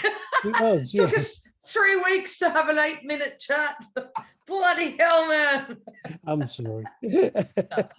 Fine. Let me know when you post it and stuff, and I'll share it. Because last time I forgot, and then I was a bit worried because I was in my pajamas. Because I didn't actually realize it was a video thing, and I was like, oh, cold, and in my blue skanky pajamas. So it was fine. You looked wonderful, and everything was marvelous. All right, darling. No worries. Well, you have a good day, and Thank you. Message me your address. I'll send you a T-shirt. I have with me representatives of Sleepwalking Animals. Hi, guys. How you doing? Yeah, mate. Hi. And your manager with you today, Alex, and you are new on the scene, are you? Yes, I've only been on the scene since around October. Yeah. Okay, that's cool. That's cool. So, what have the band been doing since we last talked? When did we last talk? When was that? I think it was around March last year, I think it was. Yeah, something like that. Was it March? It might, I can't remember when it was, to be honest. It was probably, beginning of the summer. In the spring, beginning of the summer, somewhere around there. Yeah, I think you were talking about Angus's Falls. Really? I think so, yeah. Wow, yeah. All right, we've been busy then, yeah. Yeah. We've had our EP done since then. Right. That came out. When did that come out, Alex? November, yeah. Which was very exciting. Yeah. We started gigging more now. Cool. Seeing as things are opening up again. But so we've been working on our live shows and stuff. We actually did a gig this weekend on Saturday. Where was it? Sheriff Centre. Yeah, it was the Sheriff Centre in West Hampstead. It was our own little gig. Well, I say little, it was huge. The church was absolutely massive. Very beautiful. It was great, wasn't it? Yeah, it's very good. Got a good turnout and had a couple good support acts as well. And and played some new music as well, which was really lovely to hear. Cool, no, that's great. It's glad to see you able to get out there and do the gigs again, because that's kind of like the important bit, isn't it? Because don't get me wrong, making the music and recording it is important, but it's just like it's nice to get out there and actually perform it and see how it goes down with the people in a live setting. Yeah. So what have you got lined up for this year? More gigs already lined up, or? Yeah, when's the next one? February the 10th, is it? We're supporting for someone. So February 10th, we're supporting Broken Chanter, which it's his album release. It's at the Paper Press Vintage in Hackney. Right. And then after that, we'll be embarking on a little tour. And but just as like a warm up, there's it's not a warm up, but on March 22nd, the guys are performing at the Bedford Pub. And that's sort of like where Ed Sheeran and the likes of that started out, which is quite nice. Yeah. And then we'll be going on a 3-day tour, Cambridge, Ipswich, and Bristol. Cool. Yeah. Cool. And will there be more recording and more releases coming up throughout the year? Yeah, well, we're in the middle of sorting out our next single. So we're just getting it mixed at the minute, and then we'll release that in a bit. Yeah. And, we've got a lovely full year, all planned and lined up. Hopefully we'll be recording our EP in around June time, I think. I think that's when we set aside a bit of time. And we're hoping to apply to the PRS Momentum Fund, which will give us a bit of dollar to get that sessioned out. And we'll be looking at releasing that around October. Loads of new music coming, and I think the lads want to try a bit more of a concept in this album. Am I right, Jay? Yeah, have you got R2D2 in the background or something? What's going on there? Screaming his head off. What is that? Yeah. Oh, it's the washing machine. The washing machine. Washing machine. Yeah. What were you saying? You're saying about that this EP. You wanted to look at a bit more of a concept. Yeah. Yeah, because our last EP was just sort of like the songs that we'd written separately, and we just like collaborated them all together and then released it as an album. But I think we're going to try writing for an album before we do like a proper LP. Right. Just give that a go of seeing how that goes. So a theme or a concept or something. What sort of theme or concept are you looking at? I don't know yet. I'm still figuring it out. I'm still working on the last song. That was it. Yeah. I don't know. I think it might be we've got a song that's already written, and then I think we might just try and elaborate on what that song's about and just different aspects of that song in other songs. You know what I mean? So it's So they're all sort of like connected in some way. But that sounds good. Sounds interesting. Yeah. Oh, that's cool. I'm glad you got a lot of stuff going on this year, and I hope to be able to get out to see you guys play live at some point. I'll keep an eye on where you're playing and see what I can get to.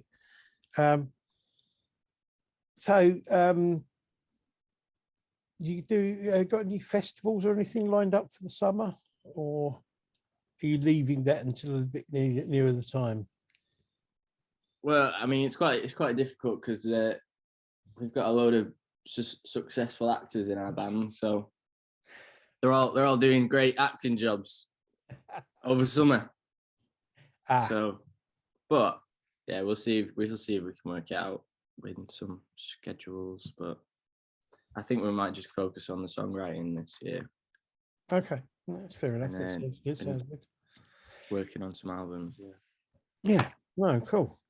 Well, I hope everything goes really well this year. You know, you get out there and do more gigs, and you get the songwriting done and get the album done, whatever the theme may be.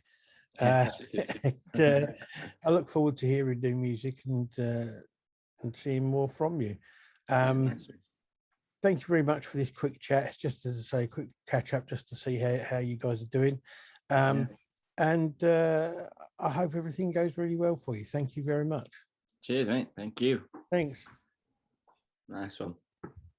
Well, that's all we've got. Some of the bands obviously couldn't make it back to catch up. I'd like to thank all the bands that did do the catch up with me, and in fact, all of the bands that appeared on the show last year.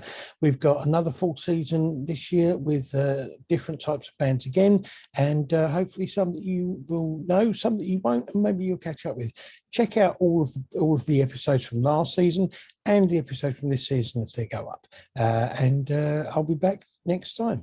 Thank you. Bye. Talking Music with Big and